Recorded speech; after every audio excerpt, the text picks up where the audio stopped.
They said Colonel Sarah Ghost Mitchell was too old to fly combat missions at 53. But nobody told her that when she volunteered for Operation Nightfall, a one-way ticket into enemy airspace that every pilot half her age had refused to take, what happened next would rewrite everything the Air Force thought they knew about age, experience, and what it really takes to bring everyone home. The morning heat at Kandahar Airfield pressed against the tarmac, like a living thing, distorting the air above the runway in shimmering waves that made the distant mountains dance. Colonel Sarah Mitchell walked across the flight line with the measured pace of someone who had crossed this same scorching asphalt more times than she cared to count, her flight suit bearing the faded patches of squadrons that existed now only in memory and official records. At 53, she moved with the deliberate economy of motion that came from decades of military precision, each step calculated and purposeful, despite the crushing weight of the Afghan sun. The base around her hummed with the constant activity of a forward operating location at the height of summer deployment season. F-16 sat in neat rows along the flight line, their engines ticking as they cooled from morning sorties, while ground crews moved between aircraft with the practiced efficiency of mechanics, who knew that lives depended on every bolt being properly torqued and every system functioning flawlessly. The air tasted of jet fuel and dust, that particular combination that would cling to clothing and hair for days after leaving this place, a sensory memory that followed military personnel long after their deployments ended. Sarah had been walking this same route to the operations building for 3 weeks now, ever since her transfer from a comfortable staff position at the Pentagon to Kootenay, what everyone euphemistically called advisory duties in Afghanistan. The transfer had come with all the diplomatic language that military bureaucracy used to mask uncomfortable truths, leveraging senior experience in theater, providing strategic oversight to flight operations, ensuring knowledge transfer to junior personnel. What it really meant was that someone in Washington had decided that a 53-year-old female pilot, regardless of her exemplary service record, was better suited to pushing papers than pushing the envelope in modern combat aircraft. The irony wasn't lost on her that she was walking past some of the most advanced fighter jets in the world, aircraft she was more qualified to fly than most of the 20-something pilots who climbed into their cockpits each morning. Yet her primary responsibility now involved reviewing flight plans submitted by aviators who had been in elementary school when she was flying her first combat sorties. The military had a way of making even its most accomplished personnel feel obsolete when they reached a certain age, regardless of their actual capabilities or continued passion for the mission. As she approached the operations building, Sarah could hear the familiar sounds of pre-flight briefings echoing through the open doors. Young voices discussing weather conditions, target coordinates, and mission parameters with the confident enthusiasm of pilots who still believed that skill and technology could overcome any obstacle. She remembered that feeling, the absolute certainty that came with youth and extensive training. Before experience taught you that the most dangerous enemy in combat aviation was often overconfidence itself, the operations center was a study in controlled chaos with multiple screens displaying real-time intelligence feeds, weather data, and aircraft positions across the theater of operations. Flight schedules covered entire walls, color-coded and cross-referenced with maintenance status reports and pilot availability rosters. The air conditioning fought a losing battle against the combined heat of electronic equipment and the bodies of dozens of personnel who worked around the clock to coordinate combat operations across multiple time zones. Major Daniel Rodriguez, the squadron operations officer, barely looked up from his computer screen when Sarah entered the briefing room. At 32, Rodriguez had the kind of resume that impressed selection boards: top graduate from the Air Force Academy, distinguished pilot training, multiple combat deployments, and the sort of aggressive confidence that military leadership associated with successful fighter pilots.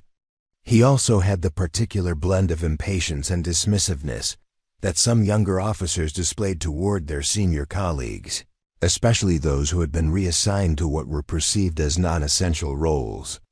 "Morning, Colonel," Rodriguez said without lifting his eyes from the mission planning software that dominated his screen. "The advisory briefing materials are on your desk.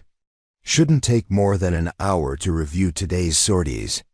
His tone carried the subtle condescension that had become familiar to Sarah over the past 3 weeks, the careful politeness that military protocol required, while making it clear that her input was neither needed nor particularly welcome. Sarah had encountered this attitude before, though it had become more pronounced as she moved deeper into what the Air Force considered the twilight of her career. The assumption seemed to be that anyone over 50 who wasn't wearing general's stars was essentially marking time until retirement, regardless of their actual experience or continued competence. It was a perspective that reduced decades of hard-earned expertise to a series of dates on a personnel file, a bureaucratic calculus that prioritized youth over wisdom and energy over judgment. The briefing materials Rodriguez referenced were indeed sitting on the small desk that had been assigned to her in the corner of the operations center, positioned where she could observe the daily rhythm of flight operations without actually participating in them. The stack of papers included mission summaries, weather reports, and after-action reviews from the previous day's sorties, all information that would have been readily available to her when she was flying combat missions, but which now represented the extent of her involvement in the actual work of the squadron. Sarah took her seat and began reviewing the documents with the same methodical attention to detail that had characterized her approach to every aspect of military service for the past 30 years. Even if her role had been reduced to that of an observer, she remained determined to understand every aspect of the operations she was supposedly advising on. The alternative was to accept the marginalization that seemed to be the inevitable fate of senior personnel who had been moved aside to make room for younger officers. The morning briefing began promptly at 0800 hours, led by Lieutenant Colonel James Harrison, the squadron commander who had made it clear from Sarah's first day that her presence was a Pentagon-mandated formality rather than an operational necessity. Harrison was 41. Old enough to have significant experience, but young enough to still harbor ambitions for higher command, which meant he was particularly sensitive to anything that might be perceived as criticism of his leadership or decision-making processes. Today's missions include close air support for ground operations in Helmand Province, along with reconnaissance flights over suspected insurgent staging areas, Harrison announced to the assembled pilots, his voice carrying the crisp authority that military briefings demanded. Weather is expected to be clear with moderate winds, visibility unlimited. No significant threats are anticipated based on current intelligence assessments. The pilots receiving today's mission assignments were a mix of captains and majors, most in their late 20s to mid-30s, all with the kind of eager professionalism that Sarah remembered from her own early years in military aviation. They asked intelligent questions about rules of engagement, coordination procedures with ground forces, and backup protocols in case of equipment failures. These were competent, well-trained aviators who took their responsibilities seriously and approached each mission with appropriate caution and preparation. What struck Sarah as she listened to the briefing was not any deficiency in their training or dedication, but rather the subtle limitations that came with relative inexperience. The questions they asked were the right questions, but they were questions that someone with more time in combat zones might not need to ask. The contingencies they planned for were appropriate contingencies, but they were the obvious ones, the scenarios covered in training manuals and simulation exercises. Sarah had learned over the course of thousands of flight hours that the most dangerous situations in combat aviation were often the ones that didn't appear in any manual. The combinations of circumstances that required not just technical skill, but the kind of intuitive understanding that could only be developed through years of experience in unpredictable environments. She had survived situations that younger pilots might not have survived, not because she was inherently more talented, but because she had encountered similar situations before and learned to recognize the warning signs that preceded catastrophic failures. Preparing and narrating this type of story took us long efforts and hard work. So if you are enjoying this story, please consider subscribing to our channel. But none of that experience seemed relevant to her current role as an advisor whose advice was rarely sought and even more rarely taken seriously. The military had developed an institutional culture that equated age with obsolescence in high-performance career fields, particularly in aviation, where physical demands and technological complexity were assumed to favor younger personnel. The fact that Sarah could still pass every physical fitness test and demonstrate proficiency with every system in the squadron's aircraft inventory seemed less important than the simple mathematical reality of her birth date. As the morning briefing concluded and pilots began filing out to begin their pre-flight preparations, Sarah remained at her desk reviewing the mission folders that would allow her to monitor their progress throughout the day. It was important work in its own way, but it was also a constant reminder of how far she had moved from the center of military operations that had once defined her identity and sense of purpose.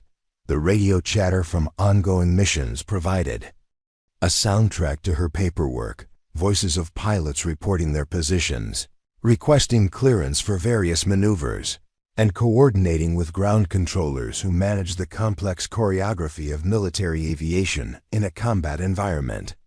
Sarah found herself listening with the kind of attention that came from muscle memory, automatically translating call signs and coordinates into a mental picture of aircraft movements across the theater of operations. By midday, the operations center had settled into the routine rhythm of a typical deployment day. Missions were proceeding according to plan, weather conditions remained favorable, and the various crises that could disrupt military operations had failed to materialize. It was the kind of day that validated the careful planning and preparation that went into every aspect of modern military aviation, proof that systematic approaches to complex problems could produce predictable and successful outcomes. Sarah was deep in reviewing maintenance reports when the encrypted phone on Major Rodriguez's desk began ringing with the particular tone that indicated priority communications from higher headquarters. The conversation that followed was brief and conducted in the kind of careful language that military personnel used when discussing classified information in mixed company. But even without hearing the specific details, Sarah could tell from Rodriguez's expression that something significant was developing. When Rodriguez ended the call, he immediately walked to Lieutenant Colonel Harrison's office, closing the door behind him for a private conversation that lasted nearly 20 minutes. Through the glass partition that separated the commander's office from the main operations center, Sarah could see both men gesturing emphatically at maps and displays, their body language suggesting the kind of urgent discussion that preceded major changes to operational plans. When they emerged from the office, Harrison's expression carried the grim determination that Sarah recognized from her own years in command positions. It was the look of someone who had just received orders that would require difficult decisions and significant risks, the kind of assignment that tested both professional competence and personal courage. "All personnel, listen up," Harrison announced to the operations center, his voice cutting through the ambient noise of radio communications and computer systems. "We've just received a priority tasking from Theater Command. I need all squadron pilots to report to the briefing room immediately for an emergency mission planning session." The response was immediate and professional, with pilots quickly securing their current activities and moving toward the briefing room with the focused urgency that such announcements demanded. Sarah watched from her desk as the squadron's most experienced aviators filed past her, their expressions reflecting the mix of anticipation and concern that came with unexpected mission changes in a combat environment. As the briefing room filled with personnel, Sarah realized that she was the only person in the operations center who had not been explicitly invited to attend the emergency meeting. The message was clear and familiar. Whatever crisis had developed, her role would remain that of an observer rather than a participant, someone whose experience was considered irrelevant to the challenges that lay ahead. The briefing room door closed with a soft click that somehow managed to sound final, leaving Sarah alone in the operations center with only the steady hum of electronics and distant radio chatter for company. Through the soundproof glass, she could see animated gestures and serious expressions as Lieutenant Colonel Harrison began what was clearly a high-priority mission briefing. The exclusion stung more than she cared to admit, a reminder that her decades of experience counted for less than the arbitrary mathematics of military age limits. Sarah turned back to her paperwork, determined to maintain the professional composure that had carried her through 30 years of military service.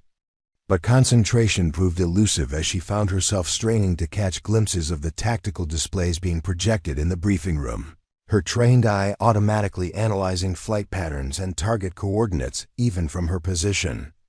Outside the circle of need-to-know personnel. 20 minutes later, the briefing room door opened and pilots began filing out with the subdued expressions that typically followed discussions of particularly dangerous missions.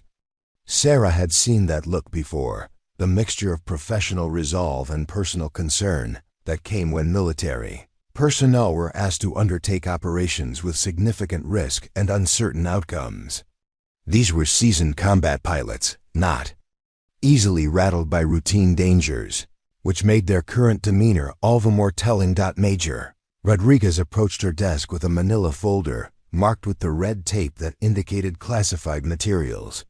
His usual dismissive attitude had been replaced by something approaching professional courtesy, though Sarah suspected this had more to do with the gravity of whatever situation was developing than any newfound respect for her capabilities. Colonel Mitchell, Rodriguez said, his voice carrying an unusual formality.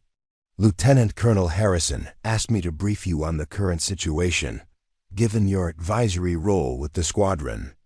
The way he emphasized advisory made it clear that this briefing was a courtesy rather than a consultation, information sharing rather than genuine inclusion in operational planning. Sarah accepted the folder and opened it to reveal satellite imagery of mountainous terrain marked with coordinates and tactical symbols. Even without detailed explanation, she could see that the target area was deep in hostile territory, far from friendly forces and well beyond the range of conventional rescue operations. The kind of location where pilots went when the mission was more important than the odds of coming home. We've received intelligence indicating a high-value target in this location, Rodriguez continued, pointing to a series of photographs that showed what appeared to be a fortified compound nestled in a remote valley. Time-sensitive intelligence suggests a narrow window of opportunity, but the target is heavily defended with surface-to-air missiles and protected by terrain that makes conventional approach routes extremely hazardous. Sarah studied the imagery with the analytical eye that came from years of mission planning in similar environments. The target was indeed formidable, situated in a narrow valley with steep ridges on either side that would funnel attacking aircraft into predictable approach corridors. The defensive positions were well placed to maximize the effectiveness of anti-aircraft systems, and the remote location meant that any pilot who survived being shot down would face a long journey through hostile territory with minimal prospects for rescue. "What's the proposed approach?" Sarah asked, though she suspected she already knew the answer. In her experience, targets this well-defended typically required either overwhelming force or exceptional tactics, and the secretive nature of this briefing suggested that overwhelming force was not an option. Rodriguez shifted uncomfortably, consulting his notes before responding. Single aircraft, low-level penetration, precision strike on the primary target. The mission profile requires someone willing to accept significant personal risk in order to ensure mission success. The careful phrasing was military euphemism. At its most transparent, this was a suicide mission disguised as a high-risk operation. And the pilot selection? Sarah asked, though she could already guess what was coming next. Rodriguez's expression confirmed her suspicions before he spoke. Lieutenant Colonel Harrison reviewed the entire pilot roster. Rodriguez said, his voice taking on the defensive tone that military personnel used when explaining unpopular decisions. Unfortunately, none of our current pilots have the specific combination of experience and availability that this mission requires. The pause before availability spoke volumes about what he really meant. None of the younger pilots were considered expendable enough to waste on a mission with minimal survival prospects. Sarah felt a familiar surge of anger at the institutional cowardice that would rather abandon a critical mission than risk losing a pilot with decades of service still ahead of them. It was the same calculus that had led to her reassignment from combat duties, a bureaucratic equation that valued potential over proven capability, youth over experience, and career preservation over mission accomplishment. "So the mission is canceled?" Sarah asked, though she suspected that wasn't the case. Priority taskings from Theater Command weren't typically abandoned due to pilot availability issues. "Harrison is requesting additional assets from other units," Rodriguez replied. "But given the time-sensitive nature of the intelligence, we may not have the luxury of waiting for reinforcements." He closed his folder and prepared to leave, then paused as if reconsidering his words. "Colonel, I should mention that Lieutenant Colonel Harrison specifically noted that this briefing was for informational purposes only. Your advisory role doesn't extend to operational planning for missions of this classification level." The dismissal was polite but unmistakable, delivered with the kind of bureaucratic precision that made it clear where she stood in the squadron's hierarchy. Sarah was trusted to review routine paperwork and observe standard operations, but when real decisions needed to be made about dangerous missions, her decades of experience were suddenly irrelevant. Rodriguez walked away, leaving Sarah alone with the classified folder and a growing sense of frustration that had nothing to do with personal pride and everything to do with professional competence.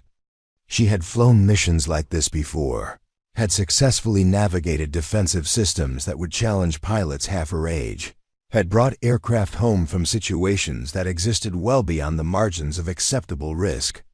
But none of that seemed to matter when weighed against the simple fact of her birth certificate. The afternoon passed slowly as Sarah monitored routine communications and reviewed SDANDA-RD reports, while the squadron leadership wrestled with their staffing crisis. Through occasional glimpses into the briefing room, she could see Harrison making phone calls and consulting with his senior personnel. The body language of a commander trying to solve an impossible equation with insufficient resources. By late afternoon, it became clear that no additional pilots would be available within the narrow time window that intelligence had provided. Sarah watched through the glass partition as Harrison ended what appeared to be his final phone call, with an expression of barely controlled frustration. The look of a military officer who had just been told that a critical mission might fail due to personnel limitations rather than enemy action. The operations center had grown quieter as the day shift prepared to hand over responsibilities to their evening counterparts. Pilots who had completed morning sorties were filing post-flight reports and participating in standard debriefings, while maintenance crews prepared aircraft for the next day's missions. It was the familiar rhythm of military aviation operations, efficient and professional, but Sarah could sense an underlying tension that came from unresolved operational problems. Harrison emerged from his office and walked directly to Sarah's desk, his expression carrying the mixture of reluctance and necessity that she recognized from her own years in command positions. When military leaders found themselves with limited options, they sometimes had to consider alternatives that wouldn't normally be part of their planning process. "Colonel Mitchell," Harrison said, his voice carrying an unusual formality. like to discuss the current operational situation with you, if you have a few minutes." The request was phrased as a courtesy, but Sarah understood that it represented a significant shift in how the squadron leadership viewed her potential contributions. They walked to Harrison's office, where tactical displays showed the same mountainous terrain and defensive positions that Rodriguez had briefed her on earlier. Harrison closed the door and gestured for Sarah to take a seat, then spent several moments organizing his thoughts before beginning what was clearly a difficult conversation. "I'll be direct," Harrison said finally. "We have a mission that needs to be flown, and we don't have anyone available to fly it. Theater Command is treating this as the highest priority, but every qualified pilot in the region is either committed to ongoing operations or lacks the specific experience that this target requires." He paused, studying Sarah's expression before continuing. "I've been told that failure to execute this mission could have strategic implications beyond this immediate theater of operations." Sarah understood what Harrison was really saying. This wasn't just another tactical strike, it was the kind of target that appeared when intelligence agencies identified opportunities that might not come again. The sort of mission that could justify significant risks because the potential intelligence value or strategic impact made those risks acceptable to senior leadership. "What specific experience does the mission require?" Sarah asked, though she suspected she already knew the answer. Deep penetration strikes in heavily defended terrain required a particular combination of technical skill and tactical judgment that typically came only with extensive combat experience. Harrison consulted his mission notes before responding. Low-level navigation in mountainous terrain, precision weapons delivery under adverse conditions, and the ability to adapt to unexpected defensive measures without support from other aircraft. He looked up from his notes. "The target is protected by a sophisticated air defense network, and intelligence suggests that standard approach tactics would result in certain mission failure." It was exactly the kind of mission profile that Sarah had flown dozens of times during her operational career. The sort of challenge that separated experienced combat pilots from aviators who had simply accumulated flight hours in peaceful environments. The skills Harrison described couldn't be learned from textbooks or simulation exercises. They required the kind of practical experience that came from years of flying in situations where mistakes had permanent consequences. "And you're asking me because?" Sarah said, though she already understood the answer. Harrison's expression confirmed what she had suspected from the moment he invited her into his office. "Because you're the most qualified pilot on this base for this specific mission profile," Harrison admitted reluctantly. "Your service record shows extensive experience with exactly this type of operation in similar terrain against comparable defensive systems." He paused, clearly uncomfortable with what he was about to say next. "But Colonel, I need to be honest about the mission parameters. Intelligence assessments suggest that the probability of mission success is high, but the probability of pilot survival is significantly lower." There it was, stated with the clinical precision that military briefings demanded.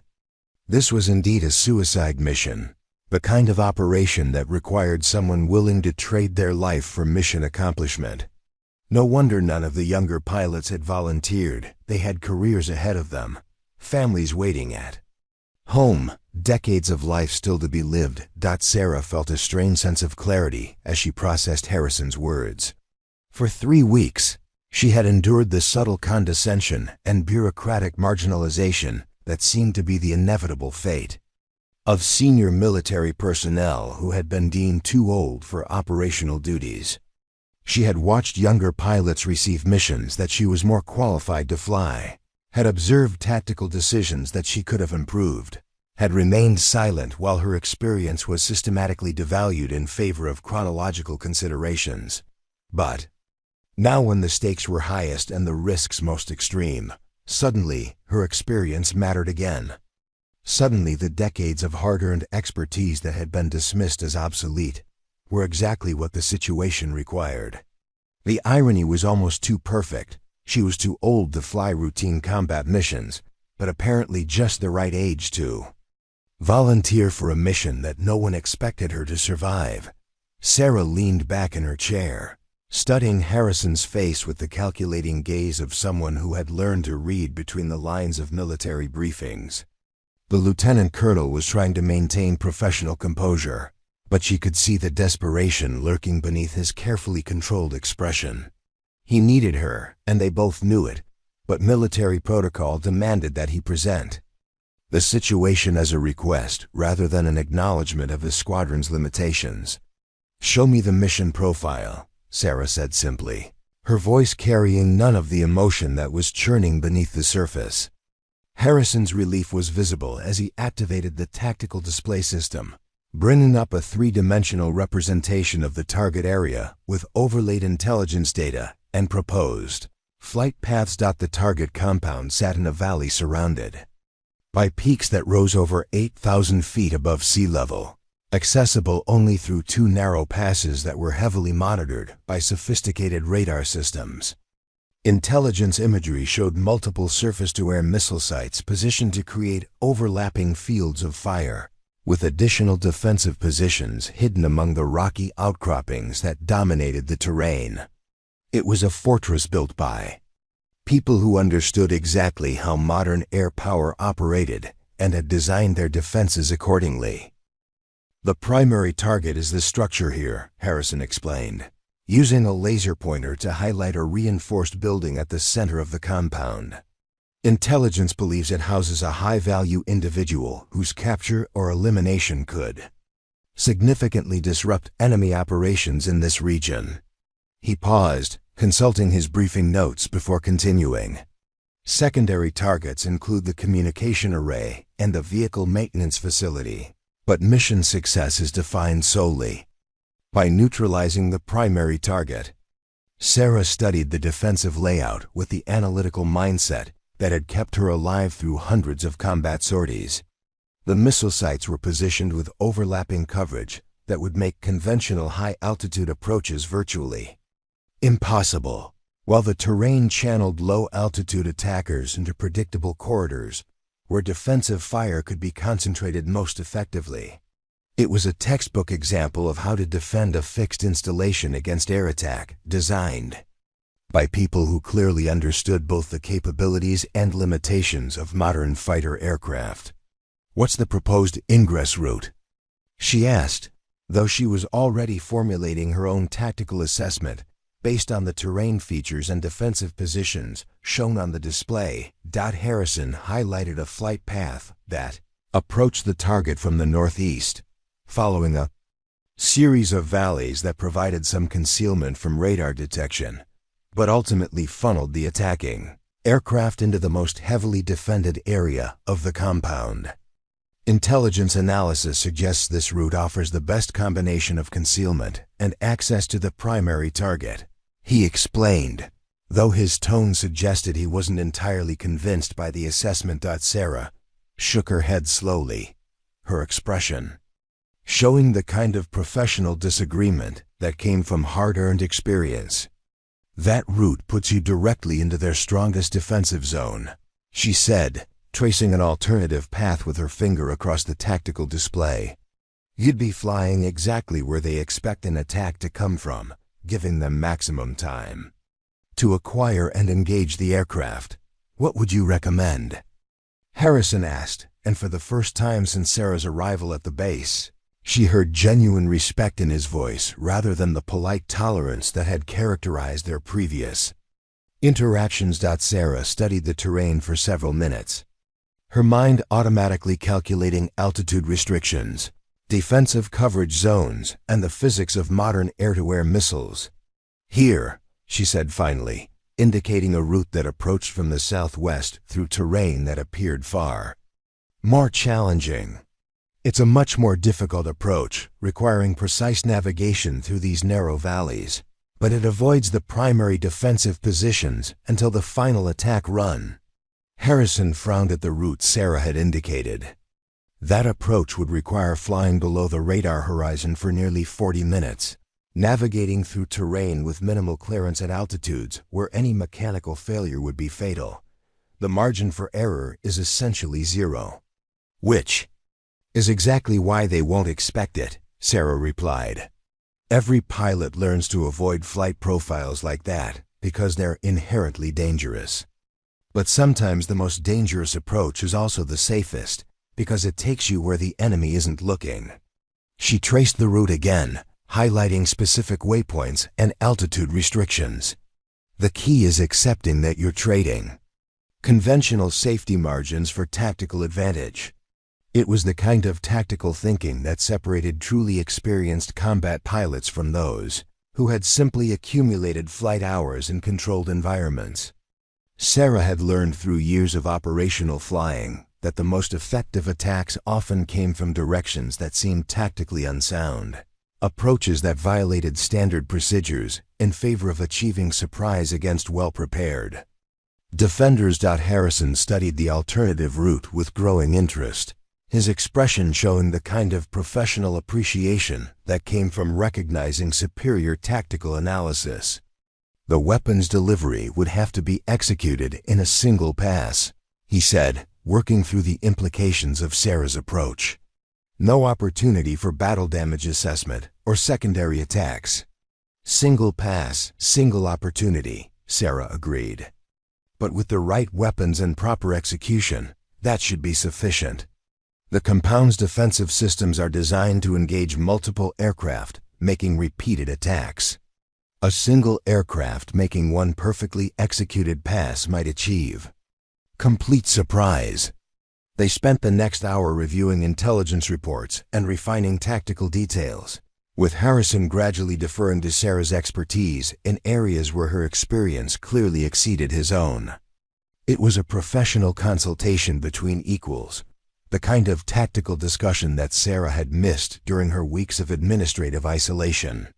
For the first time since her reassignment, she felt like her knowledge and capabilities were being properly utilized. As their discussion continued, other squadron personnel began drifting toward Harrison's office, drawn by word that a potential solution to their staffing crisis was being developed. Major Rodriguez appeared first, followed by several of the squadron's most experienced pilots, all of whom had presumably been briefed on the mission parameters and understood the risks involved. Sarah found herself at the center of a tactical planning session, her suggestions and modifications being incorporated into what was rapidly becoming a comprehensive mission plan. The younger pilots asked intelligent questions and offered useful insights, but there was no mistaking who was driving the planning process. For the first time in weeks, Sarah felt like a combat pilot rather than an administrative observer. The aircraft selection is critical, Sarah explained as the group reviewed weapons options and fuel requirements. This mission profile demands maximum range and payload flexibility, which means we need an aircraft configured specifically for deep penetration strikes. She paused, considering the squadron's available resources. What's the status of that F-16 that came back from depot maintenance last week? Fully operational, Rodriguez replied, consulting his maintenance logs. It's actually configured with the latest avionics upgrades and defensive systems. Probably the most capable aircraft in our inventory right now. Sarah nodded approvingly. Modern avionics would be essential for the kind of precise navigation required by her proposed route. While updated defensive systems might provide the edge needed to survive the compound's sophisticated air defenses, perfect. That aircraft gives us the best chance of mission success. As the planning session continued, Sarah became increasingly aware that everyone in the room was operating under the assumption that she would be the pilot executing this mission. Nobody had explicitly stated this, but the tactical discussions were clearly being developed around her specific capabilities and experience.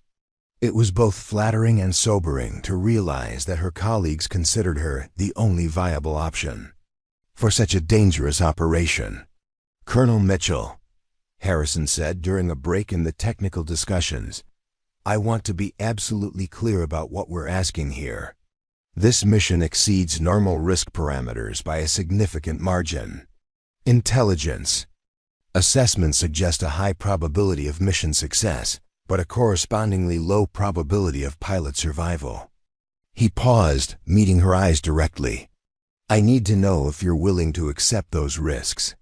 The question hung in the air like a challenge, though Sarah understood that Harrison was simply fulfilling his obligation to ensure that all personnel understood the implications of their decisions.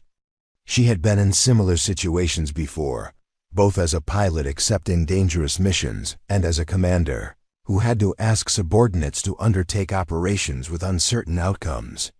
Lieutenant Colonel, Sarah said quietly, I've been flying combat missions for longer than some of these pilots have been alive.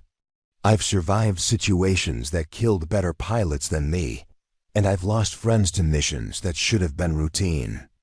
I understand exactly what you're asking, and I understand exactly what I'd be accepting. She stood and walked to the tactical display, studying the target area one more time before continuing. The question isn't whether I'm willing to accept the risks. The question is whether this mission is important enough to justify those risks. And based on what you've told me about the strategic implications, I believe it is. The room fell silent as her words sank in. Sarah had just volunteered for what everyone understood to be a suicide mission, accepting the assignment with the calm professionalism that had characterized her entire military career. There was no dramatic speech or emotional declaration, just a straightforward acknowledgement of military necessity and personal responsibility. There's one more thing, Sarah continued, turning back to face the assembled personnel. If I'm going to fly this mission, we're going to do it right. That means proper mission planning, comprehensive briefings, and contingency procedures for every scenario we can anticipate. I may be willing to accept extraordinary risks, but I'm not willing to waste my life on a poorly planned operation. Harrison nodded immediately. Absolutely. You'll have complete authority over mission planning and execution. Whatever resources or support you need, they're yours. His voice carried the mixture of respect and relief that came from having an experienced professional take responsibility for an impossible situation. Over the following hours, Sarah threw herself into mission preparation with the focused intensity that had characterized her approach to every significant challenge throughout her military career. She reviewed intelligence reports, studied weather forecasts, analyzed defensive capabilities, and consulted with weapons specialists about the most effective ordnance for the specific target configuration they would be engaging. The tactical plan that emerged from these preparations was far more sophisticated than the original concept that intelligence analysts had provided. Sarah's proposed approach route avoided the strongest defensive positions, while taking advantage of terrain features that would mask the aircraft's approach until the final attack phase.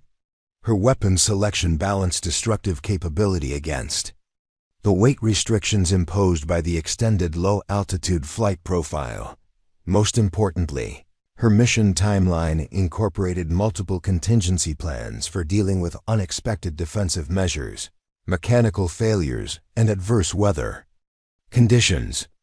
It was the kind of comprehensive planning that reflected decades of experience with the unpredictable nature of combat operations, preparation for scenarios that younger pilots might not have considered. As evening approached and the mission planning reached its final stages, Sarah found herself alone in Harrison's office reviewing the flight profile one last time. The tactical display showed her proposed route superimposed over satellite imagery, a thin line threading through mountainous terrain toward a target that intelligence considered strategically critical. Tomorrow morning she would follow that line into what everyone expected to be her final mission. For the first time since accepting the assignment, Sarah allowed herself to consider the personal implications of her decision. She had no family waiting at home, no children who would be orphaned by her death, no spouse who would be left to grieve alone. Her parents had died years earlier, And her military career had never left room for the kind of relationships that created lasting personal obligations. In many ways, she was the perfect candidate for a suicide mission, professionally qualified and personally expendable. But as she studied the mission profile, Sarah realized that her motivation had nothing to do with having nothing to lose, and everything to do with having something important to contribute. For 3 weeks, she had endured the subtle message that her experience and capabilities were no longer relevant to modern military operations. Tomorrow she would prove that decades of hard-earned expertise still mattered, even if the demonstration cost her everything. The irony was perfect in its bitter precision. She was too old to fly routine combat missions, but exactly the right age to volunteer for an operation that would almost certainly kill her. The same institution that had marginalized her because of her age was now depending on her experience to accomplish a mission that none of its younger pilots were willing to attempt. Sarah closed the mission folder and prepared to spend what might be her final evening reviewing the tactical details that could mean the difference between mission success and strategic failure. Tomorrow would bring the ultimate test of everything she had learned during 30 years of military aviation. Tonight, she would make certain that test would be conducted on her terms, with proper preparation and professional competence. The weight of command decisions she had made throughout her career suddenly felt insignificant compared to this single choice to volunteer for an operation that everyone expected to be her last. But as she prepared for what lay ahead, Sarah felt no regret about the path that had brought her to this moment. Some missions were worth the ultimate sacrifice, and some promises were worth keeping regardless of the personal cost. The encrypted message arrived at 0347 hours, delivered through channels that existed only for the most time-sensitive intelligence operations. Sarah was already awake, having given up on sleep around midnight in favor of reviewing navigation charts and weapons specifications one final time. The soft chime of the secure communication system cut through the pre-dawn silence of the operations center like a blade, instantly focusing everyone's attention on the priority display that dominated the far wall. Lieutenant Colonel Harrison emerged from his quarters, still adjusting his uniform, his hair disheveled, but his expression alert with the focused intensity that came from being awakened by emergency communications. Major Rodriguez was already at the communications terminal, his face illuminated by the amber glow of encrypted data streams as he worked to decode the incoming message. "What do we have?" Harrison asked, his voice carrying the controlled urgency that military personnel learn to maintain regardless of the hour or circumstances. Rodriguez looked up from his terminal with an expression that Sarah recognized from her own years in intelligence operations, the mixture of excitement and apprehension that came from receiving information that changed everything. "Priority flash traffic from theater intelligence," he announced, his voice cutting through the ambient noise of electronic systems and ventilation equipment. "The target has been positively identified as Khalil Hassan, al-Rashid." The name hit the operations center like a physical force, causing conversations to stop and attention to focus entirely on Rodriguez's briefing. Sarah felt her own pulse quicken as she processed the implications of what she had just heard. Al-Rashid wasn't just another high-value target. He was the ghost that intelligence agencies across 3 continents had been hunting for over 2 years. "Jesus Christ," Harrison muttered, his professional composure slipping for just a moment before reasserting itself. "Are we certain? What's the confidence level on this identification?" Rodriguez consulted his display before responding. "Multiple independent sources, cross-referenced through signals intelligence and human intelligence assets. Confidence level is assessed as 92%, which is higher than we've ever had on al-Rashid's location." He paused, reading additional details from the encrypted message. "Intelligence indicates he arrived at the compound yesterday evening for what appears to be a strategic planning meeting with regional cell leaders." Sarah felt the familiar surge of adrenaline that came from learning that a routine Mission had suddenly become something far more significant. Al-Rashid was the kind of target that appeared on intelligence wish lists rather than operational orders, the sort of high-value individual whose elimination could disrupt enemy operations across multiple theaters of conflict. This was no longer just a difficult mission with personal risks. It was an opportunity that might not come again for years. Time sensitivity? Harrison asked, though Sarah suspected he already knew the answer. Targets like al-Rashid didn't remain in fixed locations for extended periods, particularly not in compounds that could be reached by coalition air power. Intelligence assessment suggests he'll depart the compound within the next 18 hours, Rodriguez replied. Signals intercepts indicate increased security preparations and transportation arrangements that suggest imminent movement to a new location. He looked up from his terminal. Sir, if we're going to take this shot, it has to be today. The weight of that statement settled over the operations center like a physical presence. Everyone understood the implications. This was exactly the kind of target that justified extraordinary risks and unconventional tactics. The intelligence value alone would be significant, but the strategic impact of removing al-Rashid from the battlefield could affect military operations across the entire region. Harrison turned to Sarah with an expression that carried both respect and apology. Colonel, this changes the mission parameters significantly. Al-Rashid's presence makes this target exponentially more valuable, but it also means that security will be heightened and defensive measures will be at maximum alert levels. He paused, clearly struggling with the ethical implications of what he was about to say. I need to ask if you're still willing to proceed, knowing that the risks have increased substantially. Sarah studied the tactical display where her proposed flight route still traced through mountainous terrain toward the target compound. The green line that represented her path seemed thinner now, more fragile, threading through defensive zones.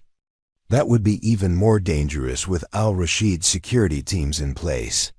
But the strategic significance of the target had also increased proportionally, transforming what had been an important mission into something that could affect the broader course of military operations.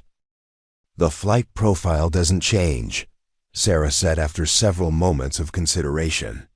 The defensive positions are the same, the terrain is identical, and the weapons requirements remain constant. Al-Rashid's presence makes the target more valuable, but it doesn't make the mission more difficult from a tactical perspective. She met Harrison's eyes directly. I'm still willing to proceed. What she didn't say, though everyone in the room understood it, was that al-Rashid's presence actually made the mission more important than her own survival. This was the kind of target that justified ultimate sacrifices, the sort of opportunity that military personnel dreamed of having but rarely encountered in their entire careers. If her death could eliminate someone who had orchestrated attacks that killed hundreds of coalition personnel, that was an acceptable exchange by any reasonable calculation. Equipment status? Harrison asked Rodriguez, shifting into the practical preparations that would be required for immediate mission execution. The F-16 is fully mission-ready, Rodriguez replied, consulting maintenance logs on his tablet. All systems checked and verified. Weapons loaded according to Colonel Mitchell's specifications. Fuel tanks topped off for maximum range. He looked up from his notes. Ground crews have been working through the night to ensure everything is perfect. Sarah felt a surge of professional appreciation for the maintenance personnel who had been preparing her aircraft while she worked on mission planning. Military aviation depended absolutely on the expertise and dedication of ground crews, who understood that lives hung in the balance with every bolt they tightened and every system they tested. Her survival, however unlikely, would depend as much on their competence as on her own flying skills. Weather update? Harrison continued, working through the checklist of factors that could affect mission success. Conditions remain favorable. Rodriguez responded. Clear skies over the target area, minimal wind, visibility unlimited. Cloud cover is forecast to increase later in the day, but mission timing should avoid any weather-related complications. He paused, checking additional meteorological data. Actually, the afternoon cloud development might provide additional concealment for the ingress route. It was exactly the kind of tactical advantage that could mean the difference between detection and surprise, the sort of environmental factor that experienced pilots learn to incorporate into their mission planning. Sarah made a mental note to time her approach to take maximum advantage of the changing weather conditions. As the pre-dawn briefing continued, Sarah found herself at the center of increasingly detailed discussions about targeting priorities, rules of engagement, and post-strike procedures. The young pilots who had initially dismissed her as an obsolete relic were now hanging on her every word, recognizing that they were witnessing mission planning at the highest level of professional competence. Weapons employment sequence, Sarah explained, using the tactical display to illustrate her attack profile.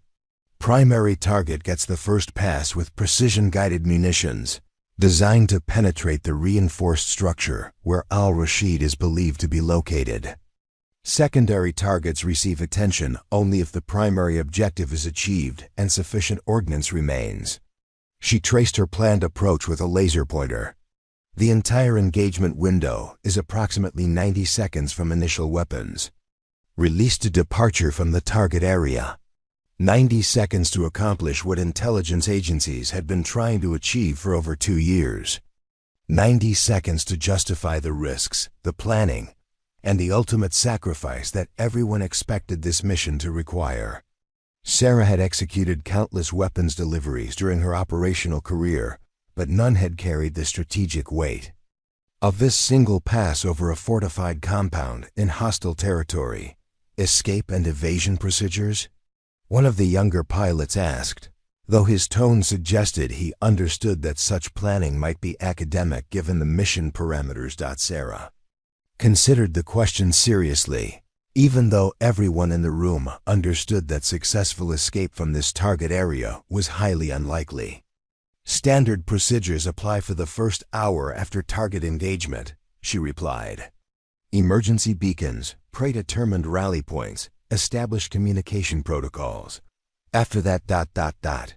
She shrugged with the matter-of-fact acceptance that came from years of military service.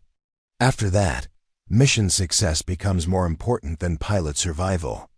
The brutal honesty of her assessment silenced the room. Sarah had just acknowledged what everyone knew but nobody wanted to state explicitly.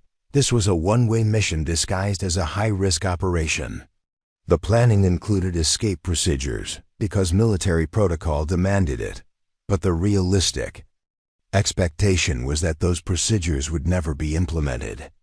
Colonel, Harrison said quietly, I want you to know that this mission will be properly documented and appropriately recognized, regardless of the outcome.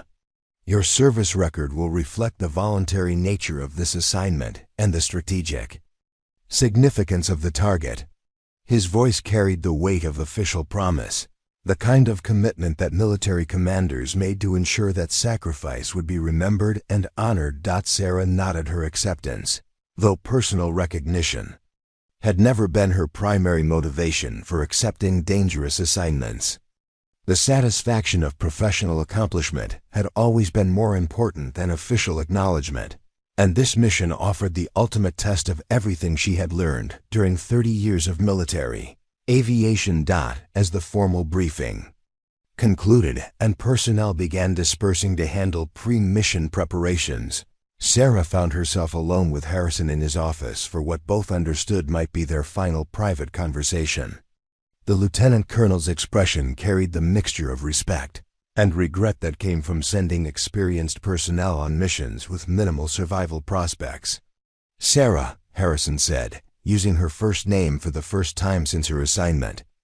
To the squadron, I need you to understand that this request doesn't come from any lack of respect for your service or capabilities. If I had any other option that offered comparable chances of mission success, I would take it without hesitation. I know, Sarah replied simply. And Jim, I need you to understand that I'm not accepting this mission because I have nothing to lose. I'm accepting it because some things are worth risking everything to accomplish, and eliminating al-Rashid is definitely one of those things. They spent several more minutes reviewing final details and contingency plans, but both understood that the essential preparations had been completed. The mission would proceed according to Sarah's tactical plan, using her preferred approach route and weapons selection. Time to take advantage of favorable weather conditions and intelligence assessments of enemy defensive posture. As Harrison prepared to leave his office, he paused at the door and turned back toward Sarah. For what it's worth, you're exactly the kind of pilot I would want leading this mission. Your experience, your tactical judgment, your professional competence, they're precisely what this situation requires. He met her eyes directly. It's an honor to serve with you, Colonel. After Harrison departed, Sarah remained alone in the office with the tactical displays still showing her planned route to the target. In approximately 6 hours, she would climb into the cockpit of an F-16 and begin what everyone expected to be her final flight. The aircraft was ready, the mission was planned, the target was identified, and the strategic opportunity was clear. All that remained was the execution, the ultimate test of whether 3 decades of training and experience would be sufficient to accomplish what every rational analysis suggested was impossible. Sarah felt no fear about what lay ahead, only the focused determination that had carried her through every significant challenge of her military career. Some missions were worth the ultimate sacrifice, and some opportunities justified any risk. Tomorrow would prove whether her confidence was justified or whether she was simply the latest in a long line of military personnel who had overestimated their capabilities and underestimated their enemies. But as she prepared for what might be her final night on Earth, Sarah felt no regret about the choices that had brought her to this moment. She was exactly where she needed to be, doing exactly what she had trained her entire career to do. Only question that remained was whether her best effort would be sufficient to accomplish a mission that could change the strategic balance in this theater of operations.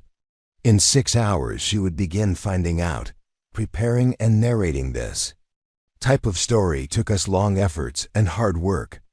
So if you are enjoying the story, please consider subscribing to our channel. The pre-dawn darkness at Kandahar airfield carried a different quality than Sarah had experienced during her weeks of administrative duty. This morning, the familiar sounds of aircraft engines and ground crew activity seemed sharper, more immediate, charged with the urgent energy that preceded high-stakes combat operations.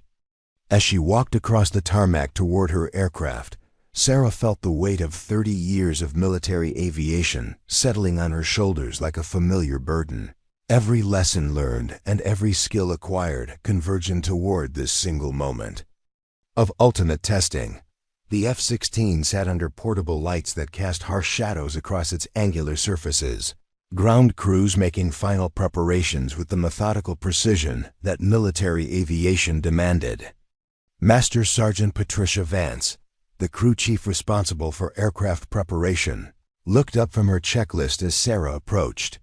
Vance had 22 years of experience maintaining fighter aircraft, and her expression carried the mixture of professional pride and personal concern that came from preparing a pilot for what everyone understood might be her final mission. "Morning, Colonel," Vance said, her voice carrying the formal respect that military protocol required, though her eyes reflected deeper emotions that went beyond regulation courtesy. "Aircraft is fully mission-ready, all systems green, weapons loaded and verified according to your specifications." She handed Sarah a detailed maintenance log that documented every inspection, every test, every component check that had been performed during the night. Sarah reviewed the paperwork with the careful attention that her life would depend on, noting the signatures and timestamps that proved each critical system had been properly examined by qualified personnel. This aircraft represented the culmination of decades of aerospace engineering and military innovation, but her survival would ultimately depend on whether fallible human beings had performed their duties with sufficient precision and care. External inspection complete? Sarah asked, though she could see from the log entries that every required check had been performed multiple times. Yes, ma'am, Vance replied. No discrepancies noted, all access panels secure, control surfaces properly aligned, landing gear and tires within specifications. She paused, consulting her checklist before continuing. Weapons systems checked and rechecked, guidance systems calibrated, defensive countermeasures loaded and tested. Everything is exactly as you requested. The weapons Sarah had selected represented her best assessment of what would be required to neutralize al-Rashid's compound with a single pass. Precision-guided munitions capable of penetrating reinforced structures, complemented by area effect. Ordnance designed to eliminate secondary targets and prevent organized pursuit. It was a weapons load optimized for maximum destructive impact within the weight and space constraints of her chosen aircraft configuration. As Sarah conducted her own external inspection, moving around the aircraft with practiced efficiency, she found herself remembering similar pre-flight rituals from missions throughout her career. The same careful examination of control surfaces and engine intakes, the same verification of weapons mounting and fuel connections, the same quiet moment of communion between pilot and machine that preceded every significant flight. But this morning carried an emotional weight that previous missions had lacked. The knowledge that this inspection might be her last. The cockpit preparation took longer than usual, not because of any mechanical complexity, but because Sarah wanted to ensure that every switch, every control, every display was configured exactly according to her preferences. She adjusted seat position and harness tension, programmed navigation waypoints into the flight management system, verified that emergency procedures were readily accessible in case mechanical failures complicated an already dangerous mission. Lieutenant Colonel Harrison appeared beside the aircraft as Sarah completed her cockpit setup, his expression carrying the formal gravity that military commanders brought to moments of exceptional significance. He was accompanied by Major Rodriguez and several other squadron personnel who had gathered to witness the departure of what everyone understood might be the most important mission any of them would ever be associated with. Final mission briefing. Harrison announced, activating a portable tactical display that showed updated intelligence information. Target status unchanged. Al-Rashid confirmed present at the compound as of 30 minutes ago. Defensive posture appears normal. No indication that our mission has been compromised or anticipated. He highlighted specific positions on the tactical map. Weather conditions remain favorable, with cloud cover developing as forecast to provide additional concealment during your ingress. Sarah studied the updated intelligence with the focused attention that came from understanding that small details could determine mission success or failure. Enemy troop positions, vehicle movements, communication patterns, all the subtle indicators that revealed whether a target was prepared for attack or vulnerable to surprise. Everything she could see suggested that the compound remained unaware of the approaching threat. Rules of engagement unchanged, Harrison continued. Primary target is al-Rashid and the structure believed to contain his planning cell. Secondary targets include communication facilities and transportation assets, but only after primary objective is achieved. He met Sarah's eyes directly. Mission success is defined solely by neutralizing the primary target. Everything else is secondary to that objective. The weight of that statement was unmistakable. Sarah's life, her aircraft, the substantial resources that had gone into planning and executing this operation, all of it was considered acceptable losses if al-Rashid could be eliminated. It was the harsh calculus of military operations, where strategic objectives sometimes required sacrifices that seemed disproportionate when measured against individual lives. Communication procedures, Rodriguez added, consulting his own briefing materials. Standard check-in protocols during transit.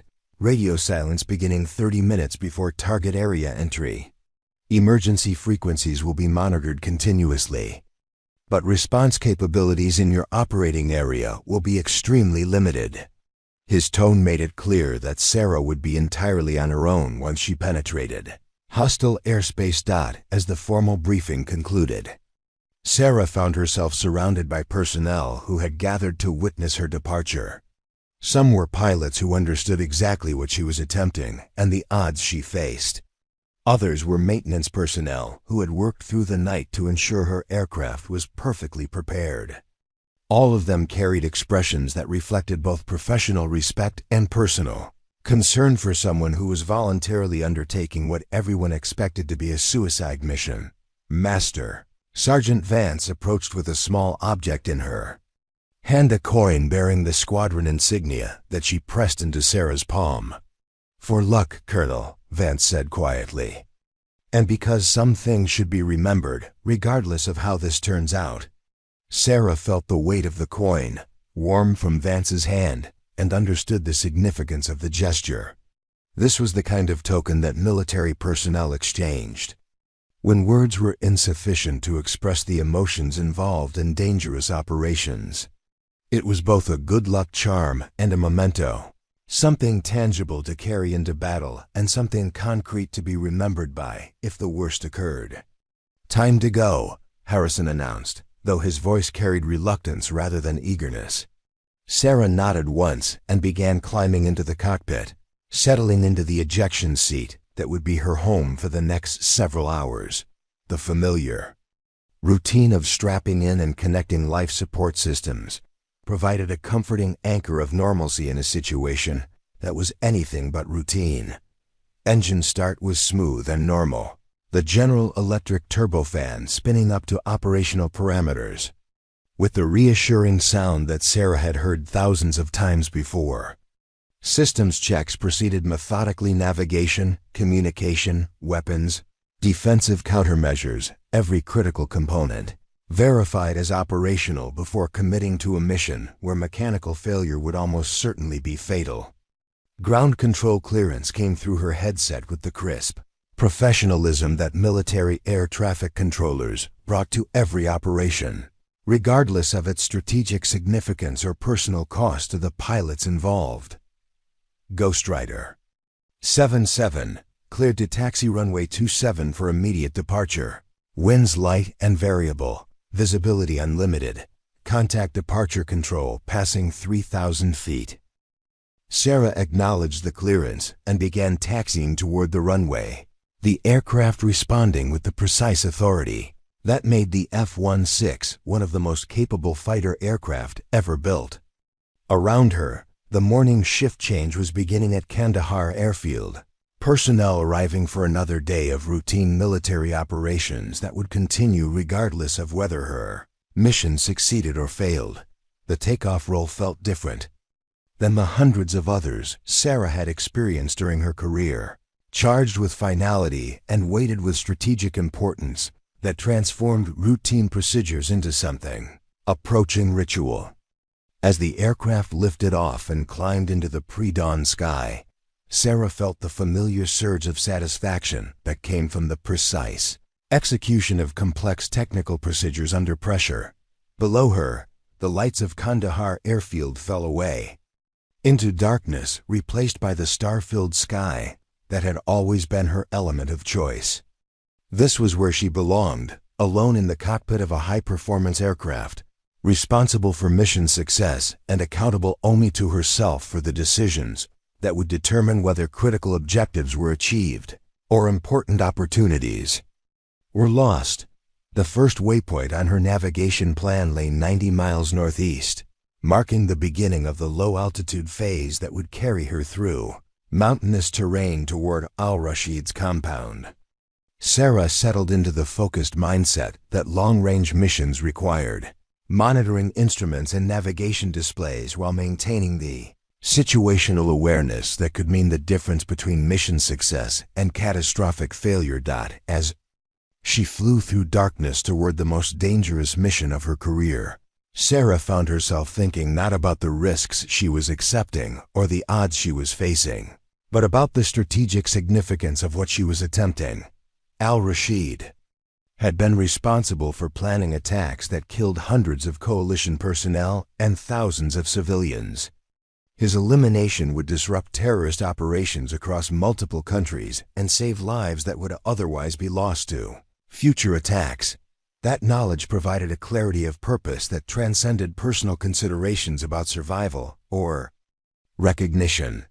This mission represented the ultimate expression of military service, the willingness to risk everything for objectives that extended far beyond individual welfare or career advancement.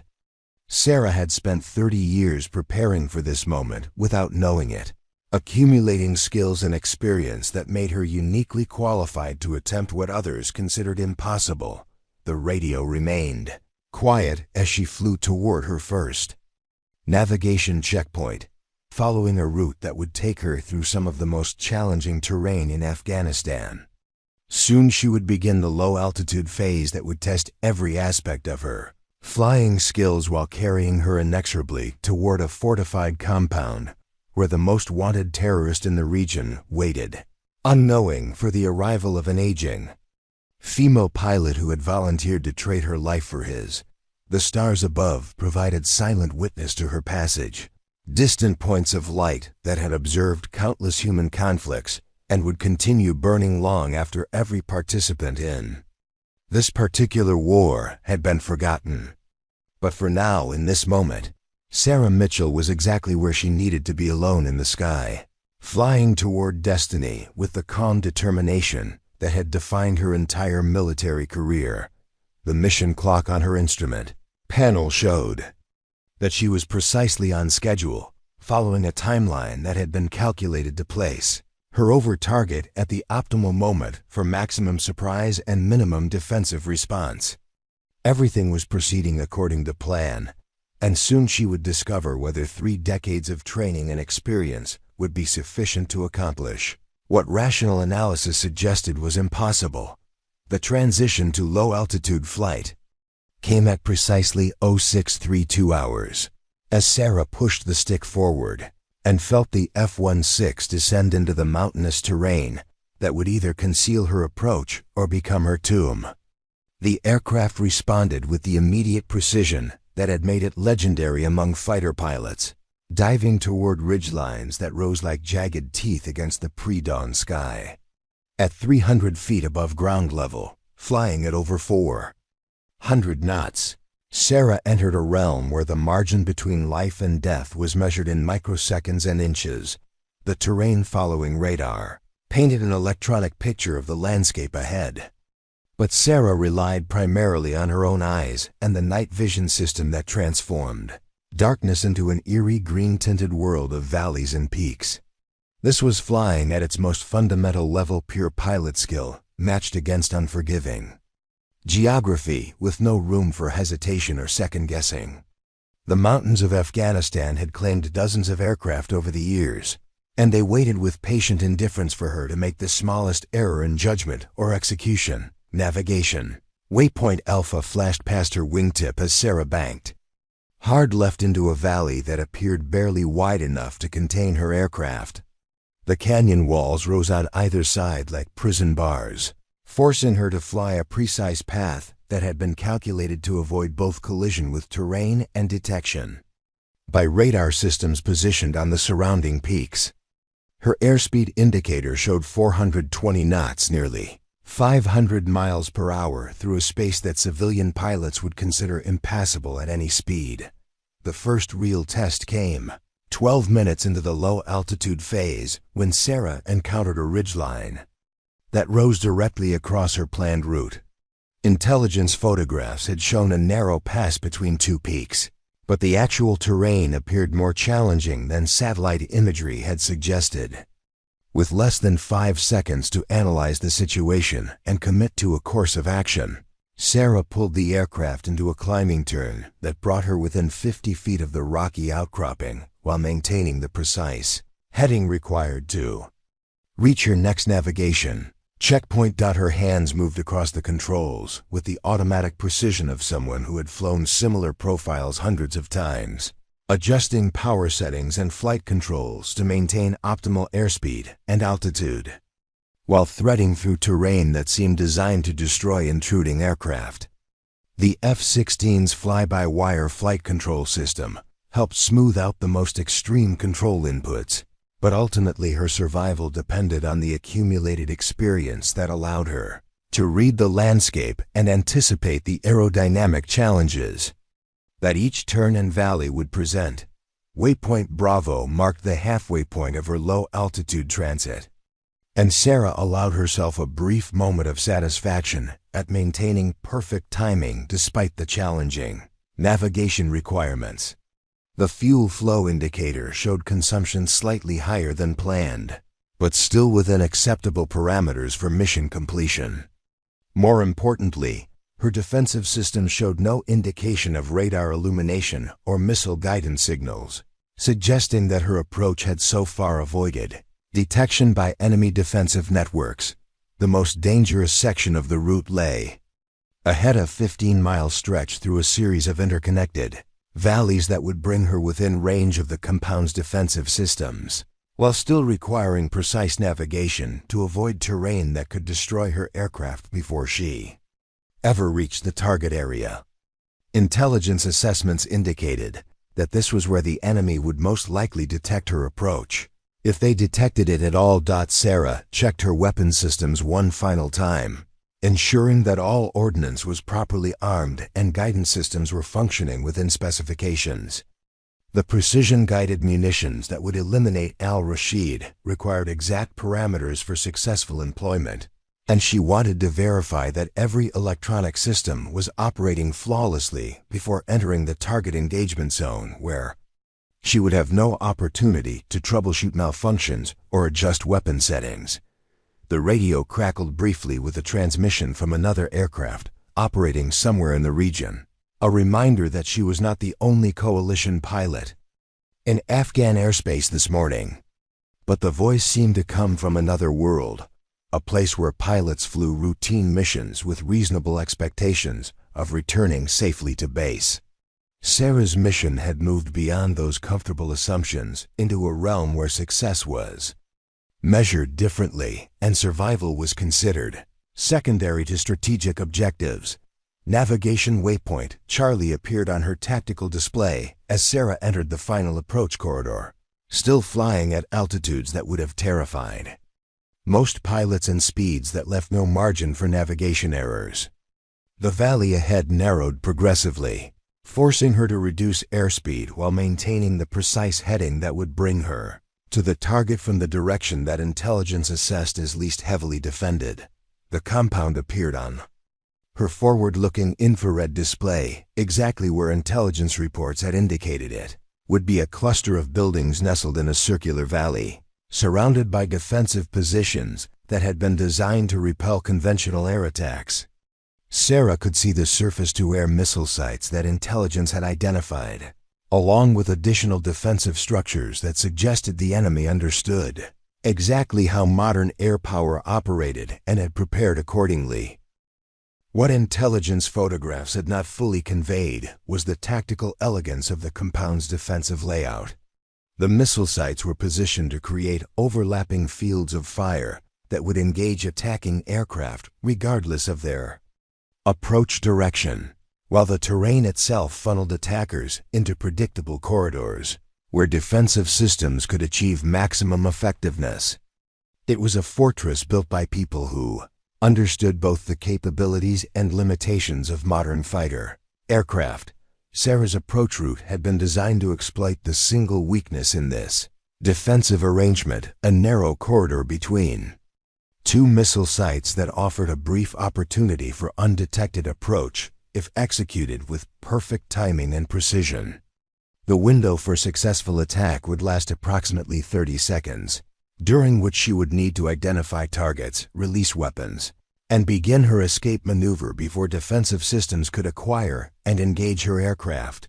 The infrared targeting system painted a detailed picture of the compound as Sarah began her final approach.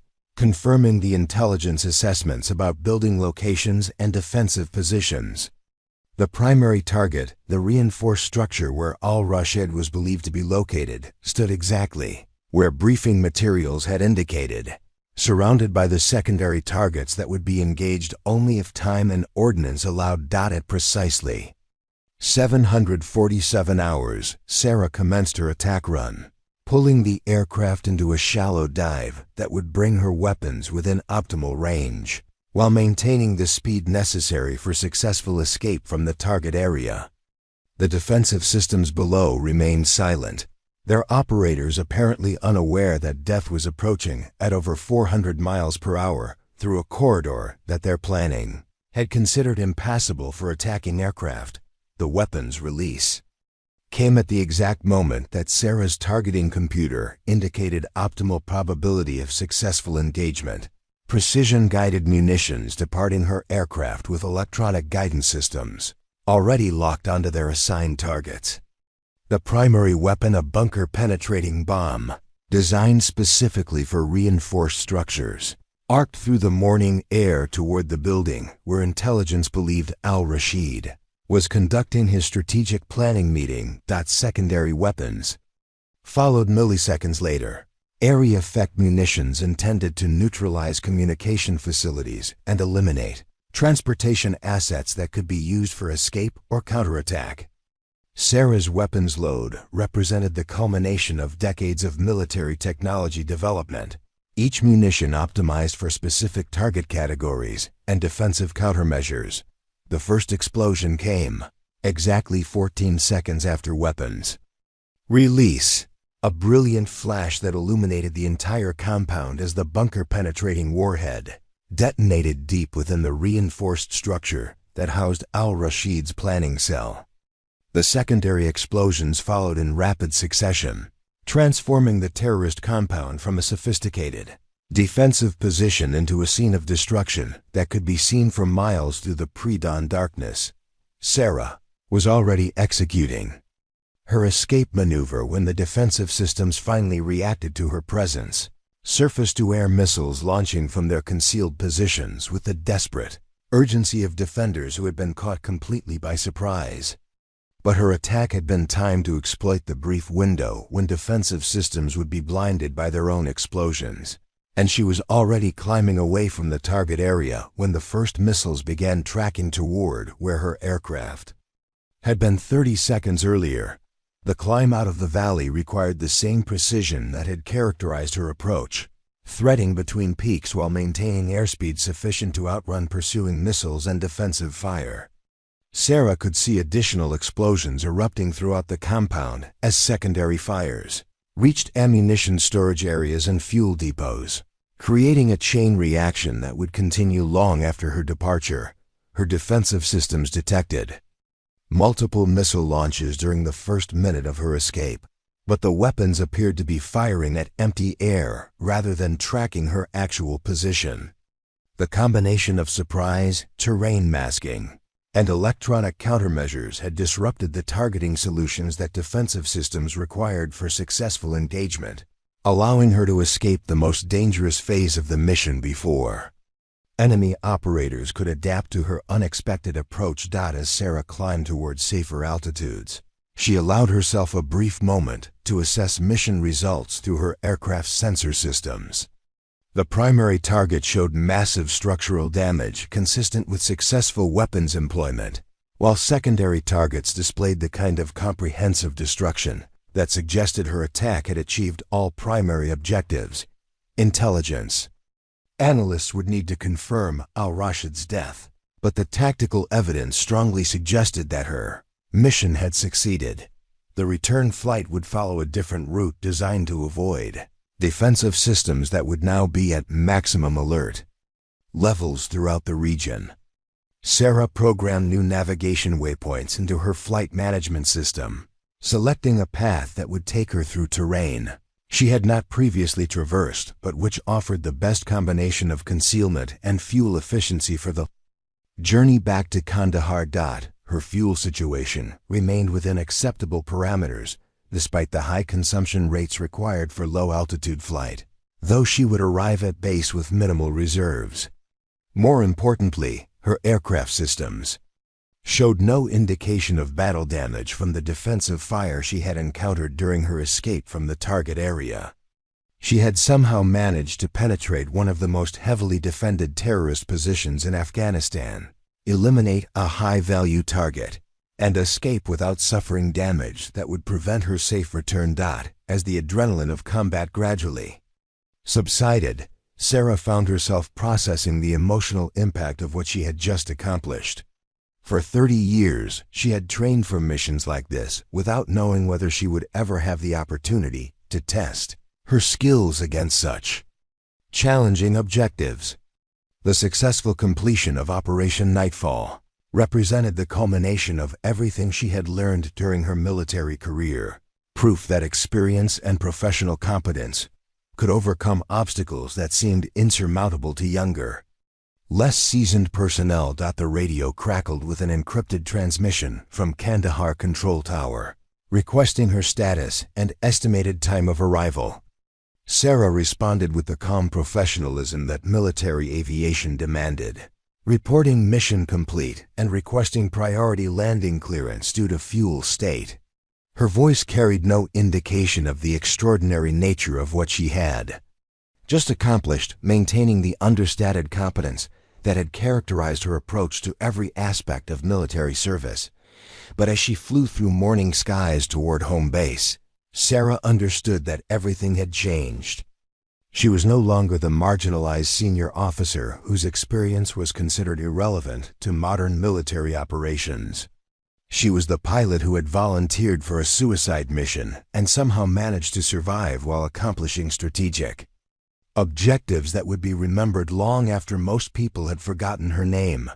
The mountains below gradually gave way to the familiar terrain surrounding Kandahar airfield, marking the end of a journey that had taken her to the edge of what was possible for military aviation and brought her back with proof that some missions were worth any risk and some promises were worth keeping, regardless of the personal cost. Call came through encrypted channels while Sarah was still 40 miles out from Kandahar, her F-16 cutting through morning air that seemed impossibly clear after the violence and chaos of the past hour. Ghost Rider 77, this is Overwatch Control. We're showing massive thermal signatures at your target location, consistent with successful ordnance delivery. Confirm mission status over. Sarah keyed her microphone, her voice steady despite the adrenaline still coursing through her system.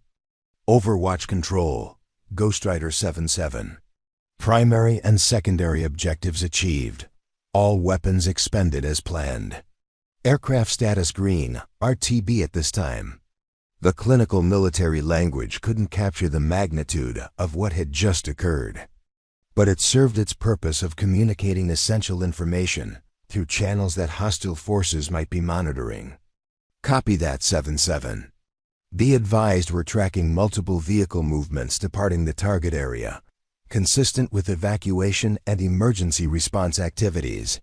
Your strike appears to have achieved complete tactical surprise. The controller's voice carried professional satisfaction, though Sarah knew that definitive battle damage assessment would require hours of intelligence analysis before anyone could confirm whether al-Rashid had actually been eliminated. As Sarah approached Kandahar's airspace, she could see unusual activity on the ground below. Additional aircraft were positioned around the field's perimeter, including several that she didn't recognize from her 3 weeks of administrative duty. Vehicles that weren't part of standard base operations were moving between buildings with the urgent purpose that suggested high-level personnel had arrived to witness the aftermath of her mission. Ghost Rider 77, contact tower on button 2 for priority handling, the controller instructed. Be advised you have distinguished visitors waiting for your arrival. The phrase distinguished visitors in military parlance typically meant flag officers or civilian officials, whose presence indicated that Sarah's mission had attracted attention at the highest levels of command. The landing approach felt surreal.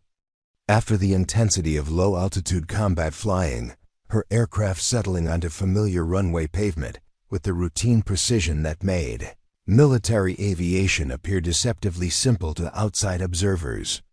But as Sarah taxied toward the designated parking area, she could see a crowd of personnel gathered around her intended spot. Far more people than typically witness the return of a single aircraft from even the most significant missions. Lieutenant Colonel Harrison was waiting beside the aircraft as Sarah shut down engines and began the post-flight checklist that would secure her aircraft after what everyone had expected to be a one-way journey. His expression carried a mixture of professional relief and personal amazement, the look of a commander who had just watched one of his personnel accomplish what rational analysis suggested was impossible. "Colonel Mitchell," Harrison said as Sarah climbed down from the cockpit, his voice carrying formal respect that had been absent during her weeks of administrative duty. "Outstanding work. Preliminary intelligence indicates you achieved complete surprise and comprehensive target destruction." He paused, studying her face for signs of stress or injury. "How are you feeling?" Sarah considered the question as she removed her helmet and flight gloves, her hands remarkably steady considering what she had just experienced. "Tired, sir, but operational." It was the kind of understated response that military personnel gave after completing dangerous missions. Professional competence expressed through emotional restraint rather than dramatic declarations. Behind Harrison, Sarah could see a collection of senior officers and civilian officials, whose presence indicated that Operation Nightfall had generated interest far beyond the squadron level. Among them, she recognized the distinctive uniform insignia that marked general officers and the civilian attire that suggested intelligence officials or Pentagon representatives had traveled to Afghanistan specifically to debrief her mission. "Master." Sergeant Vance approached with her post-flight inspection checklist, though her professional duties couldn't entirely mask her personal relief at seeing Sarah return safely. "Welcome back, Colonel," Vance said quietly as she began examining the aircraft for battle damage or mechanical problems. "Aircraft appears to be in excellent condition, no obvious signs of defensive fire or system malfunctions." Preparing and narrating this type of story took us long efforts and hard work. So if you are enjoying the story, please consider subscribing to our channel. The absence of battle damage was remarkable considering the intense defensive fire that Sarah had encountered during her escape from the target area. Either her defensive maneuvering had been more effective than she realized, or the enemy's missile systems had been too disrupted by her surprise attack to achieve accurate targeting solutions. In either case, she had somehow managed to penetrate one of the most heavily defended positions in the region and escape without suffering damage that would have prevented her return. "Colonel Mitchell," a voice called from the group of waiting officials. Sarah turned to see a tall man in civilian clothes, approaching with the confident bearing that marked senior intelligence personnel. "I'm Director James Crawford from the Defense Intelligence Agency. We need to conduct an immediate operational debrief while mission details are still fresh in your memory." Sarah nodded her understanding, knowing that post-mission intelligence debriefings were standard procedure for high-value operations. What wasn't standard was the presence of a DIA director at a forward operating base, suggesting that her mission had attracted attention at levels she hadn't anticipated.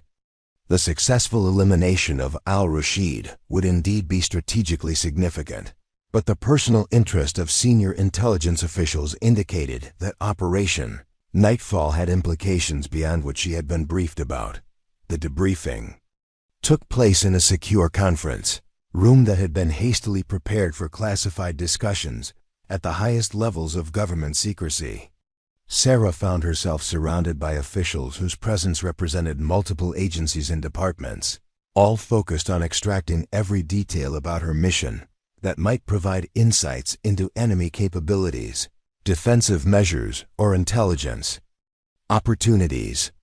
"Walk us through the entire engagement sequence," Director Crawford requested, activating recording equipment that would preserve her account for analysis by specialists who understood the technical aspects of modern combat operations, were particularly interested in enemy reaction times, defensive system effectiveness, and any indicators of target awareness prior to your attack. Sarah began with her approach through the mountain valleys, describing the navigation challenges and terrain features that had provided concealment from enemy radar systems.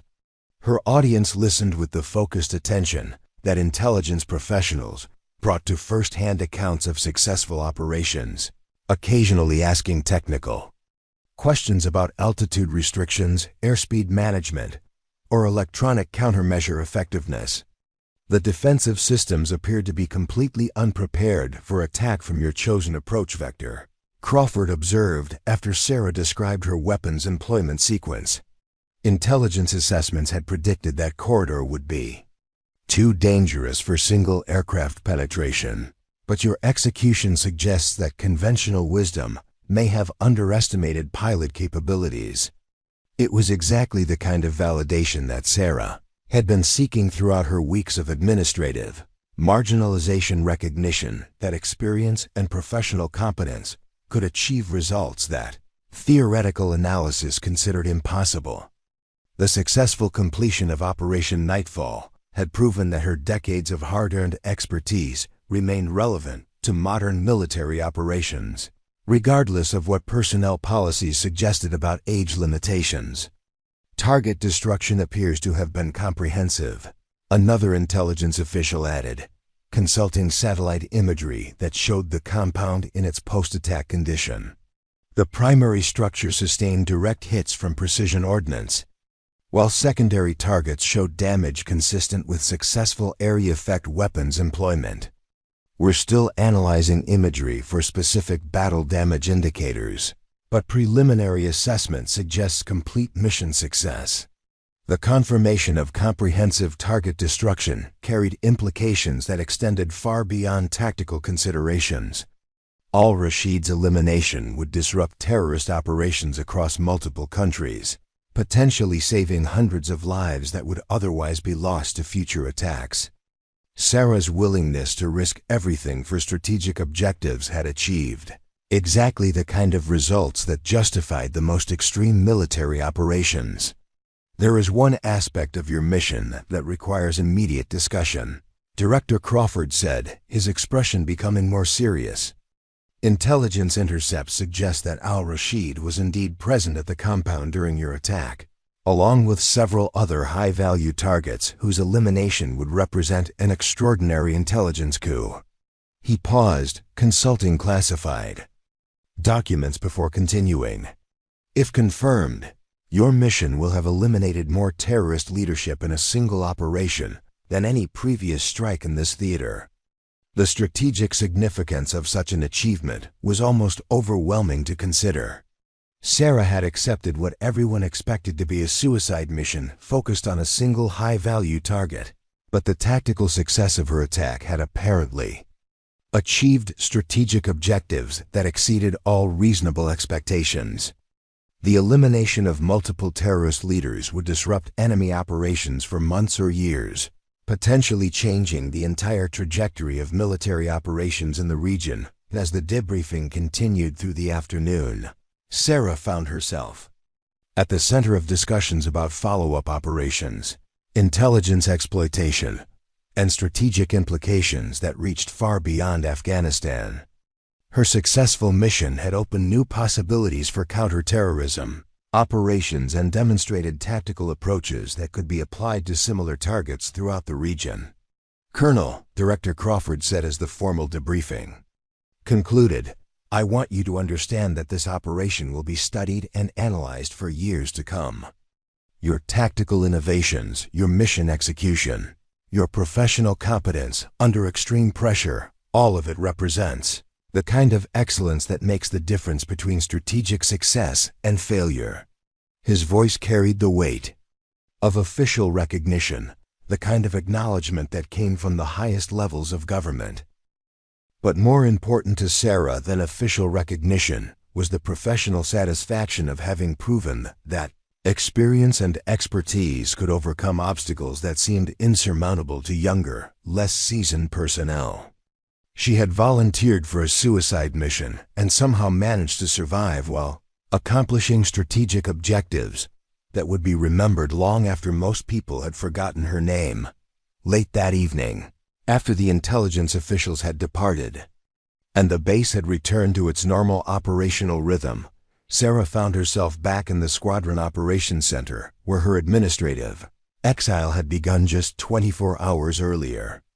The same desks and tactical displays, the same routine communications and flight planning activities, but everything had changed in ways that couldn't be measured by external observations. Lieutenant Colonel Harrison approached her with an expression that carried both professional respect and personal gratitude. "Sarah," he said, using her first name with the familiarity that shared danger and mutual respect made possible. "I don't think any of us fully understood what you were taking on when you volunteered for this mission. The strategic impact, the gambus, tactical complexity, the personal risk, it was beyond anything we had experienced before." "It was the mission that needed to be flown," Sarah replied simply, "and I was the pilot available to fly it." The understated response was characteristic of her approach to military service. Professional competence expressed through actions rather than words.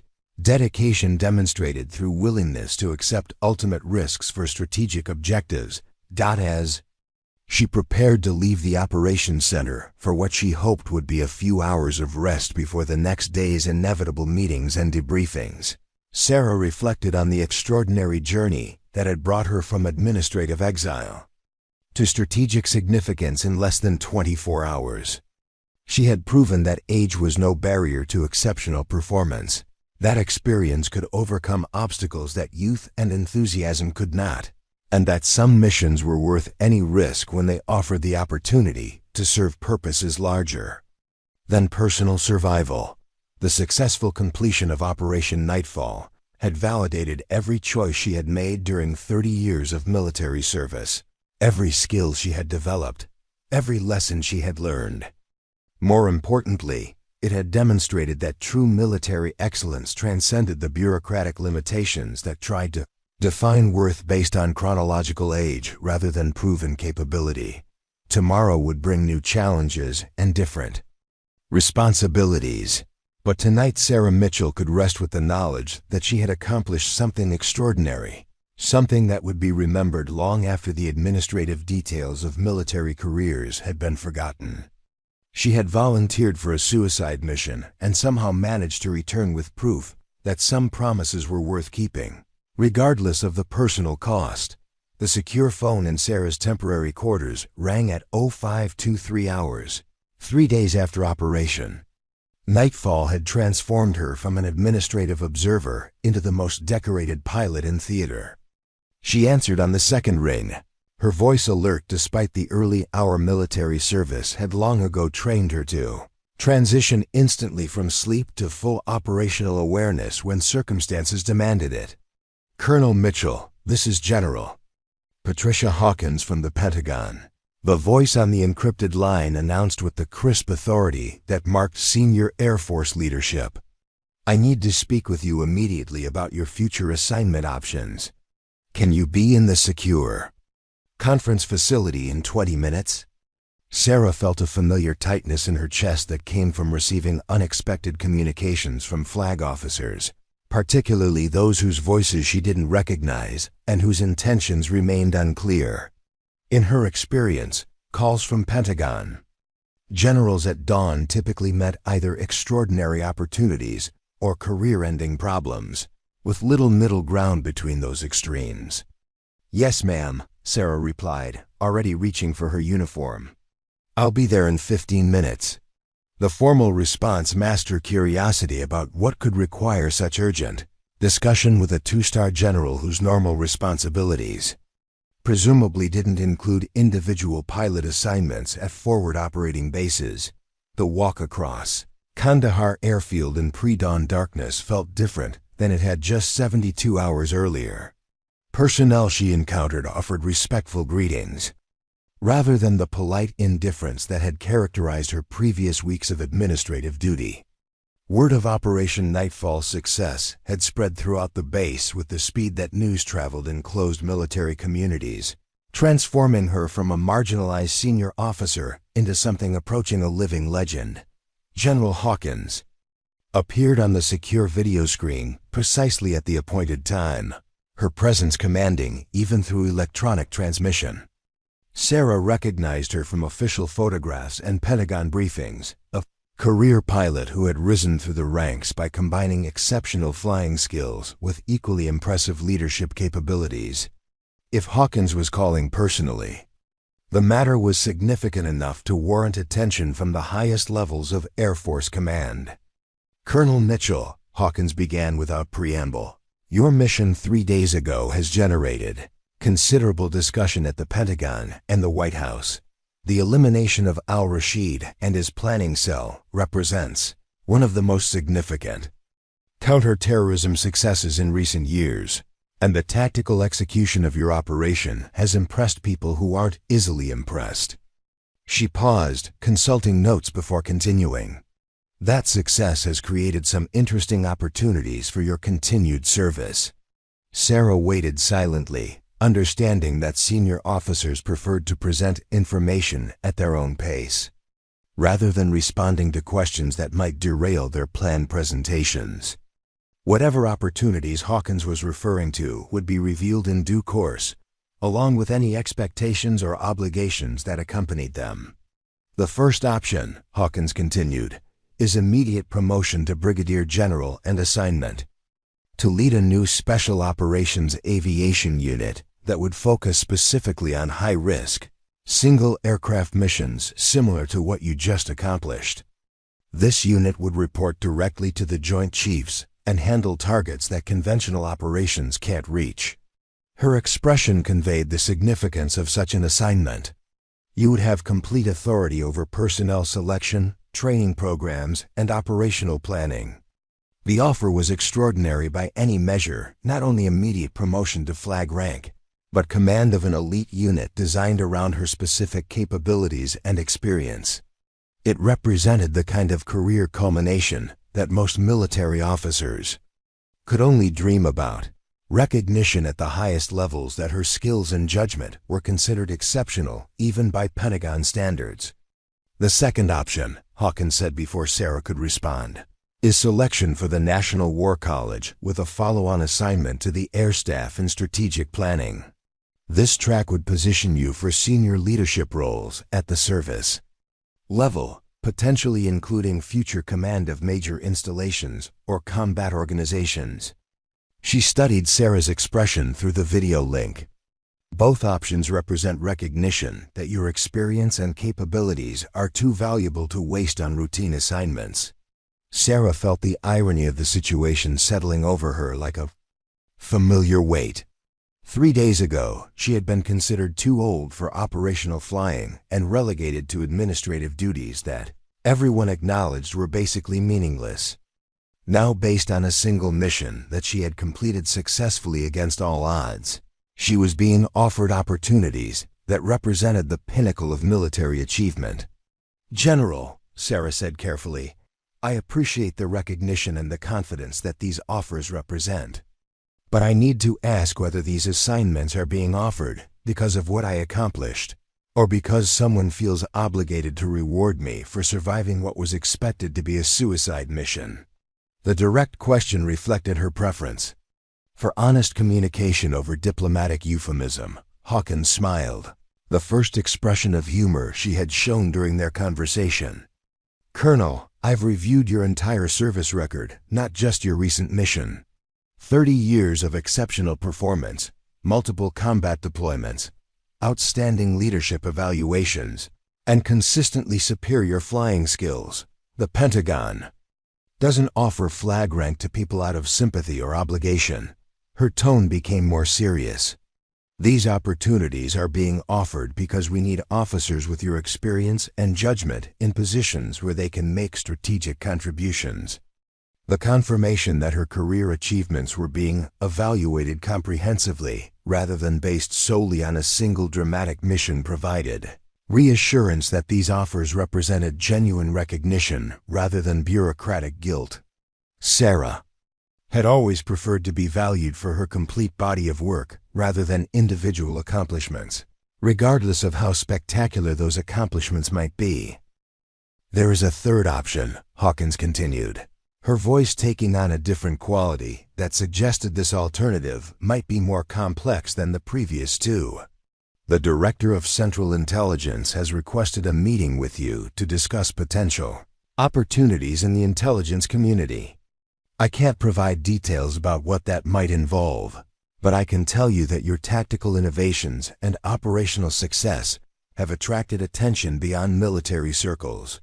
The mention of CIA interest added another dimension to Sarah's post-mission options, suggesting that Operation Nightfall had demonstrated capabilities that intelligence agencies found particularly valuable. Her ability to penetrate heavily defended targets using unconventional approaches might indeed be applicable to missions that went beyond traditional military operations. How much time do I have to consider these options? Sarah asked, understanding that decisions about such significant career changes shouldn't be made hastily, regardless of the pressure that might exist for immediate responses. Take the time you need, Hawkins replied. But I should mention that all three options come with immediate effect if you accept them. The Special Operations Unit is being stood up next month. The War College class begins in 6 weeks, and the CIA meeting could happen as early as next week. She leaned forward slightly. Colonel, opportunities like these don't come along often, and they rarely remain available for extended periods. The urgency was understandable given the strategic significance that military and intelligence leadership apparently attached to her recent success. Organizations that operated at the highest levels of national security typically moved quickly when they identified capabilities or personnel that could contribute to their missions. Delay in accepting such opportunities often meant losing them entirely. After the secure conference ended, Sarah found herself walking back across the airfield in morning light that seemed different than it had just an hour earlier. The same desert landscape, the same aircraft and personnel, the same routine activities that characterized military operations, but her perspective had fundamentally changed. She was no longer a marginalized senior officer marking time until retirement, but rather someone whose continued service was actively sought by organizations that rarely acknowledged individual contributions. Lieutenant Colonel Harrison was waiting in the operations center when Sarah arrived, his expression showing the mixture of professional interest and personal concern that came from understanding that his most capable pilot might soon be departing for assignments that would take her far from his squadron. Word traveled quickly in military communities, and senior officers learned to anticipate when their best personnel would be recruited for higher-level positions.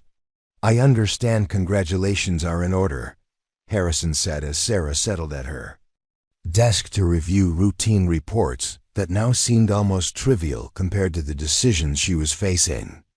General Hawkins doesn't personally call junior officers unless something significant is developing.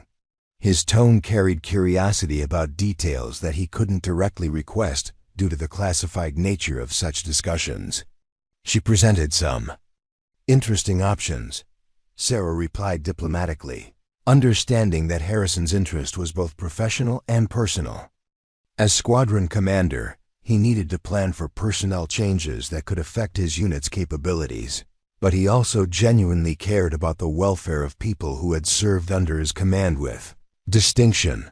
The morning passed slowly as Sarah attempted to focus on administrative duties while processing the implications of the opportunities that General Hawkins had presented. Each option represented a dramatically different trajectory for the remainder of her military career, with consequences that would extend far beyond her personal circumstances. Command of the Special Operations Unit would mean returning to operational flying at the highest levels of danger and responsibility leading missions that conventional forces couldn't accomplish, and accepting risks that went well beyond normal military operations. It was exactly the kind of assignment that she had trained for throughout her career, but it would also mean years of constant deployment and exposure to hazards that increased statistically with each mission flown. The War College assignment represented a completely different path: intellectual development and strategic planning rather than tactical execution. Preparation for senior leadership roles that would influence military policy and operational planning across the entire Air Force. It was the traditional route to flag rank, but it would mean leaving operational flying permanently in favor of staff work and administrative responsibilities. The CIA option remained the most mysterious, with implications that couldn't be assessed without additional information about what role intelligence agencies envisioned for someone with her specific capabilities.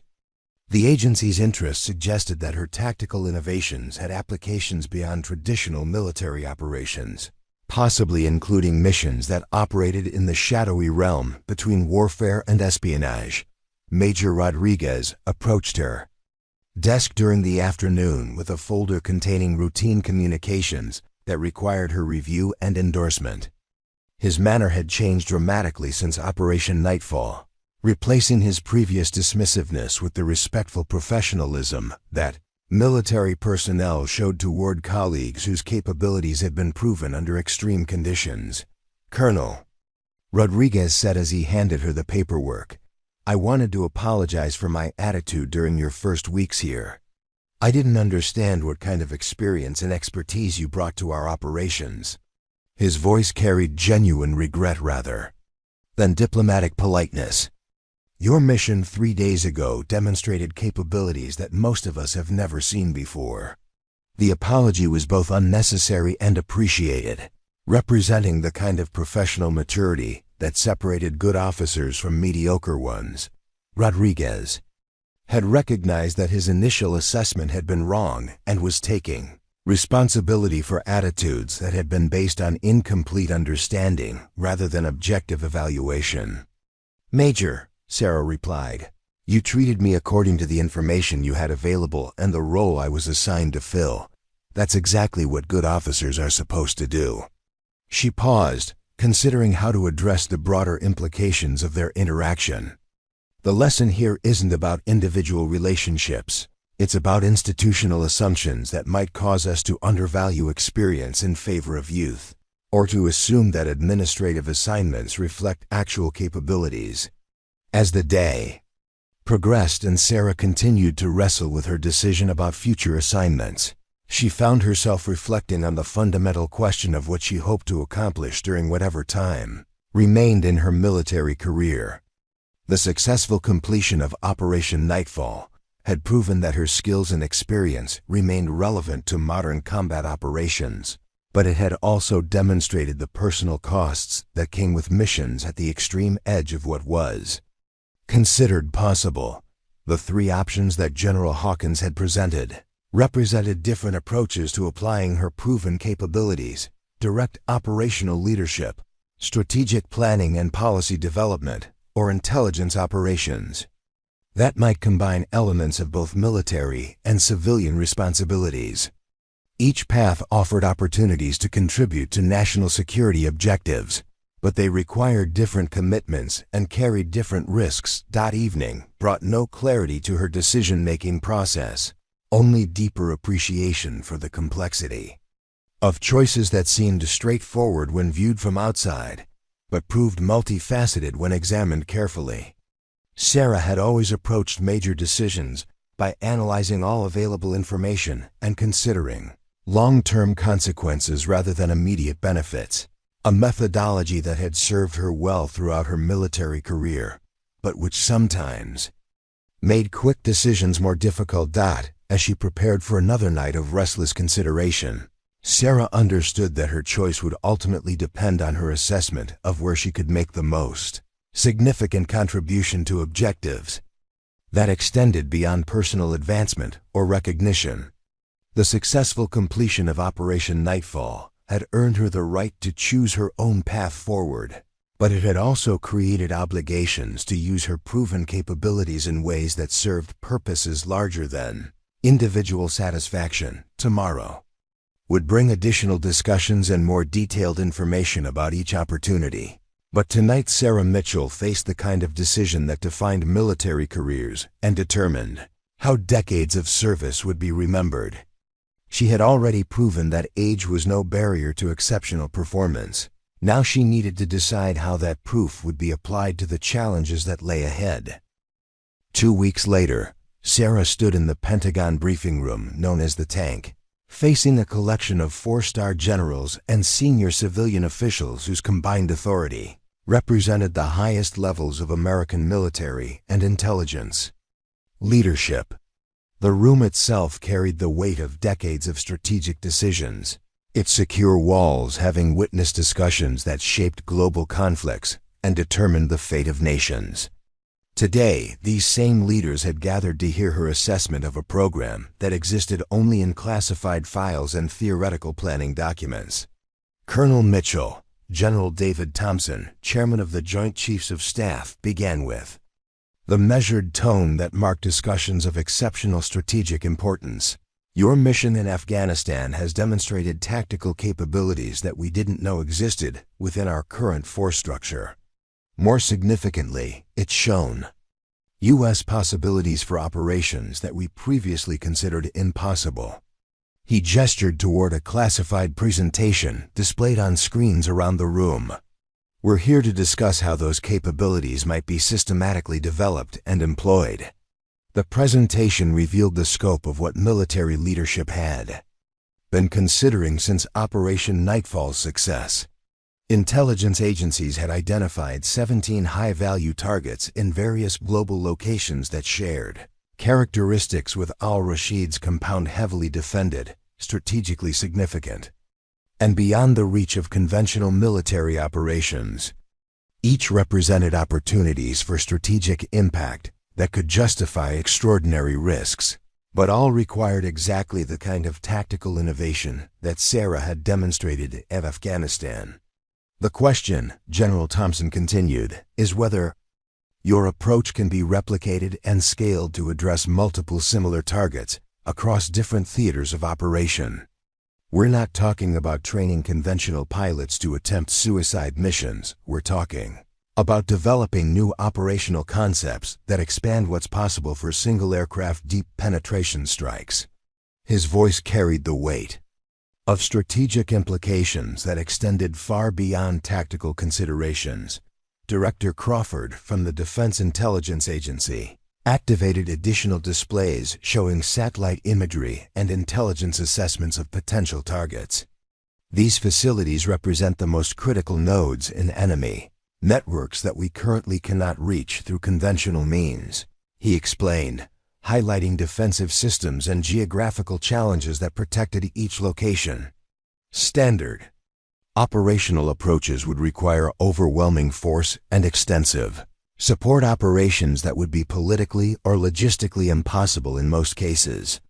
Sarah studied the target arrays with the analytical mindset that had guided her approach to Operation Nightfall, automatically assessing defensive layouts and terrain features that would determine tactical approaches. Each location presented unique challenges, but she could see patterns that suggested her basic methodology might indeed be applicable across different operational environments.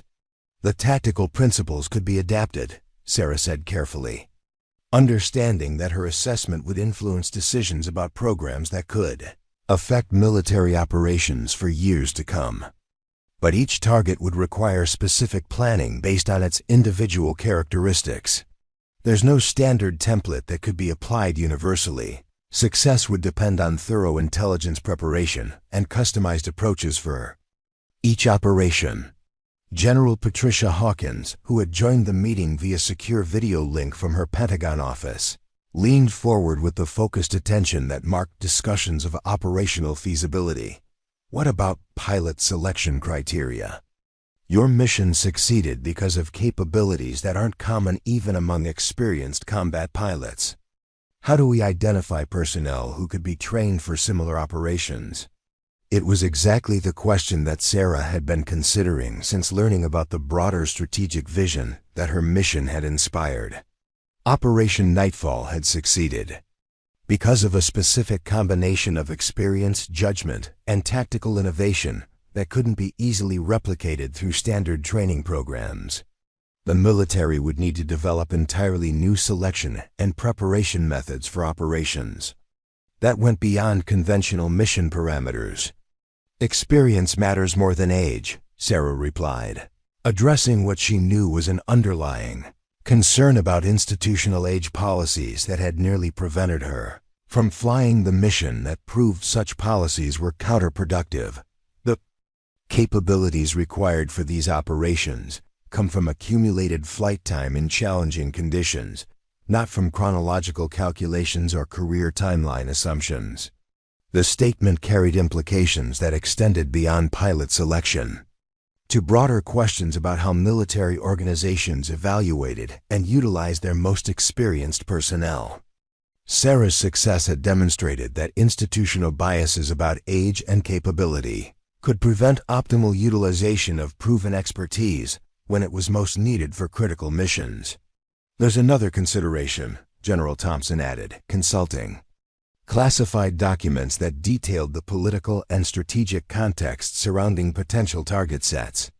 These operations would need to be conducted with complete deniability in some cases, which means they couldn't be acknowledged officially, even if they succeeded spectacularly. He met Sarah's eyes directly. Are you prepared to lead operations that might never be officially recognized, where success would be measured by strategic impact rather than public recognition? The question touched on fundamental motivations that drove military service at the highest levels of performance and risk. Sarah had never been motivated primarily by recognition or career advancement, but rather by the satisfaction of contributing to objectives that served purposes larger than personal ambition.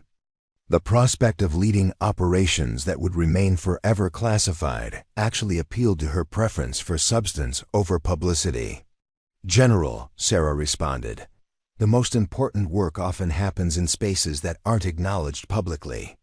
If these operations can achieve strategic objectives that save American lives and advance national security interests, official recognition becomes irrelevant. She paused, considering the broader implications of what was being proposed.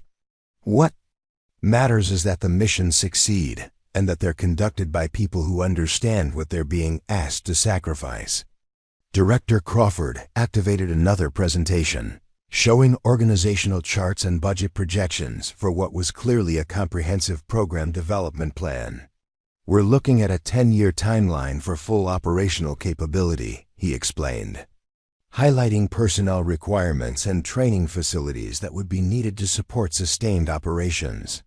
Initial pilot selection would begin immediately, with the first operational missions projected for 18 months from program initiation. The scope of what was being proposed was extraordinary, not just individual missions like Operation Nightfall, but an entire operational capability designed around the tactical principles that Sarah had demonstrated.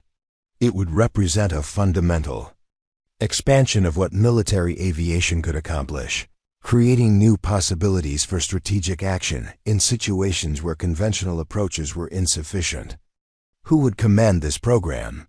Sarah asked, though she suspected she already knew the answer based on the direction of their discussion and the specific nature of the questions being asked. General Thompson smiled, the first expression of humor he had shown during their meeting. Colonel, you've just demonstrated the exact capabilities that this program requires, along with the leadership judgment necessary to develop and implement operational concepts that don't exist in any manual. His voice carried the weight of official offer. We're hoping you'll accept promotion to Brigadier General and assume command of Special Operations Aviation Command, effective immediately. The formal offer represented the culmination of everything Sarah had worked toward during 30 years of military service: flag rank, operational command, and responsibility for developing capabilities that could affect strategic outcomes across multiple theaters of conflict. It was also recognition that her experience and expertise were considered essential to national security objectives at the highest levels. But as she considered the implications of accepting such responsibility, Sarah found herself thinking about the personal costs that would accompany this opportunity. Command of SOAC would mean years of constant deployment, exposure to risks that increased with each mission, and responsibility for personnel who would be asked to undertake operations that pushed beyond the boundaries of what military aviation normally attempted. "I need to understand the rules of engagement," Sarah said, addressing practical considerations that would determine how she could ethically lead such an organization. "If I'm going to ask pilots to accept extraordinary risks, I need assurance that those risks will only be accepted for objectives that justify ultimate sacrifice." "Complete operational authority," General Thompson replied immediately. "Target selection would be coordinated with intelligence agencies, but mission approval would rest entirely with SOAC command. No pilot under your authority would be committed to operations that you don't personally assess as strategically essential." His commitment carried the weight of official policy. This program succeeds or fails based on the judgment of people who understand the costs involved. The guarantee of operational autonomy addressed Sarah's primary concern about accepting responsibility for missions that might be driven by political considerations rather than military necessity. If she was going to lead operations that required ultimate sacrifice from personnel under her command, those operations would be conducted according to her assessment of strategic value rather than external pressures. "Timeline for decision?"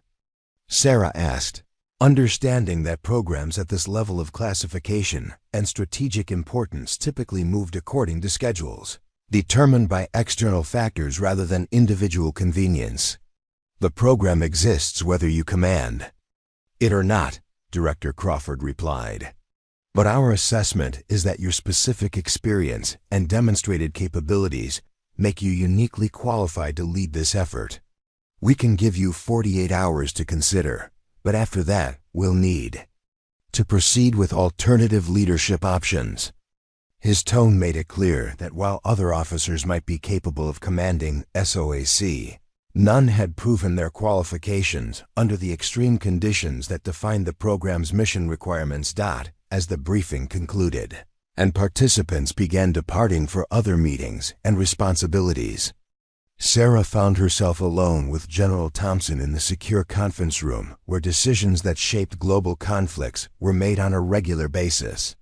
The chairman's expression carried both professional respect and personal understanding of the weight that accompanied such opportunities. "Sarah," Thompson said, using her first name with the familiarity that shared military experience made possible, "I want you to understand what accepting this command would mean for the remainder of your career and for your personal life.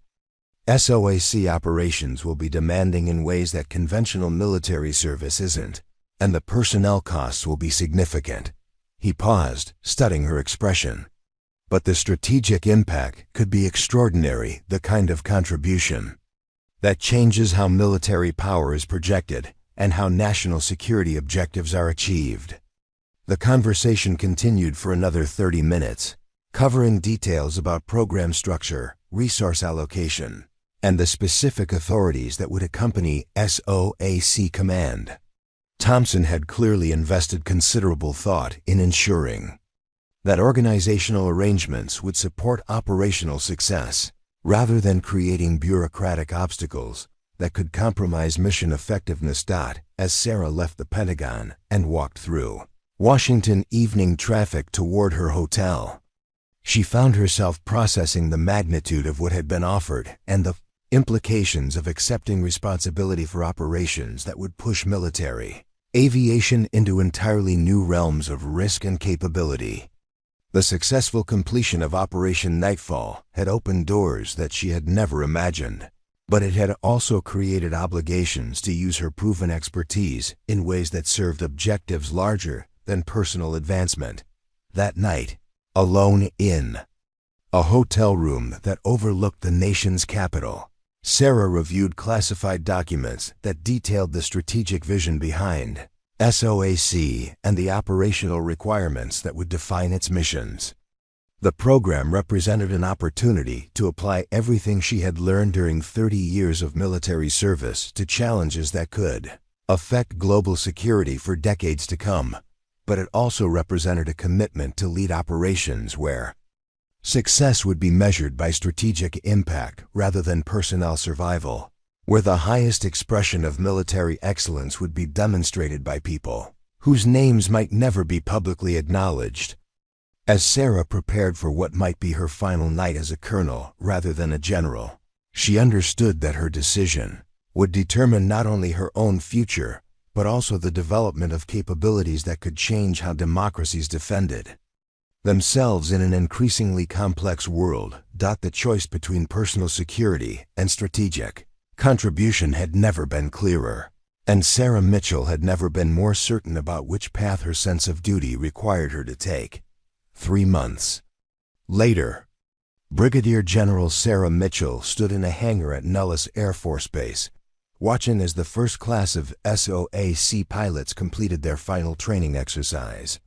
These were the best of the best seasoned combat veterans who had volunteered for missions that existed beyond the boundaries of conventional warfare. Each had passed selection criteria that Sarah had personally developed, based not on age or traditional metrics, but on the kind of judgment and experience that could only be earned through years of flying in hostile environments. "Ma'am," Captain Jennifer Walsh approached with the confident bearing of someone who had just successfully completed what many considered impossible training. At 28, Walsh was the youngest pilot ever selected for SOAC, but her performance had demonstrated exactly the kind of tactical innovation that the program required. "The unit is ready for operational deployment." Sarah nodded, feeling the weight of command responsibility that had defined her life since accepting this assignment. In the past 90 days, her pilots had trained for missions that intelligence agencies had identified across 4 continents, targets that could reshape global conflicts if neutralized, but which required exactly the kind of tactical expertise that conventional forces couldn't provide.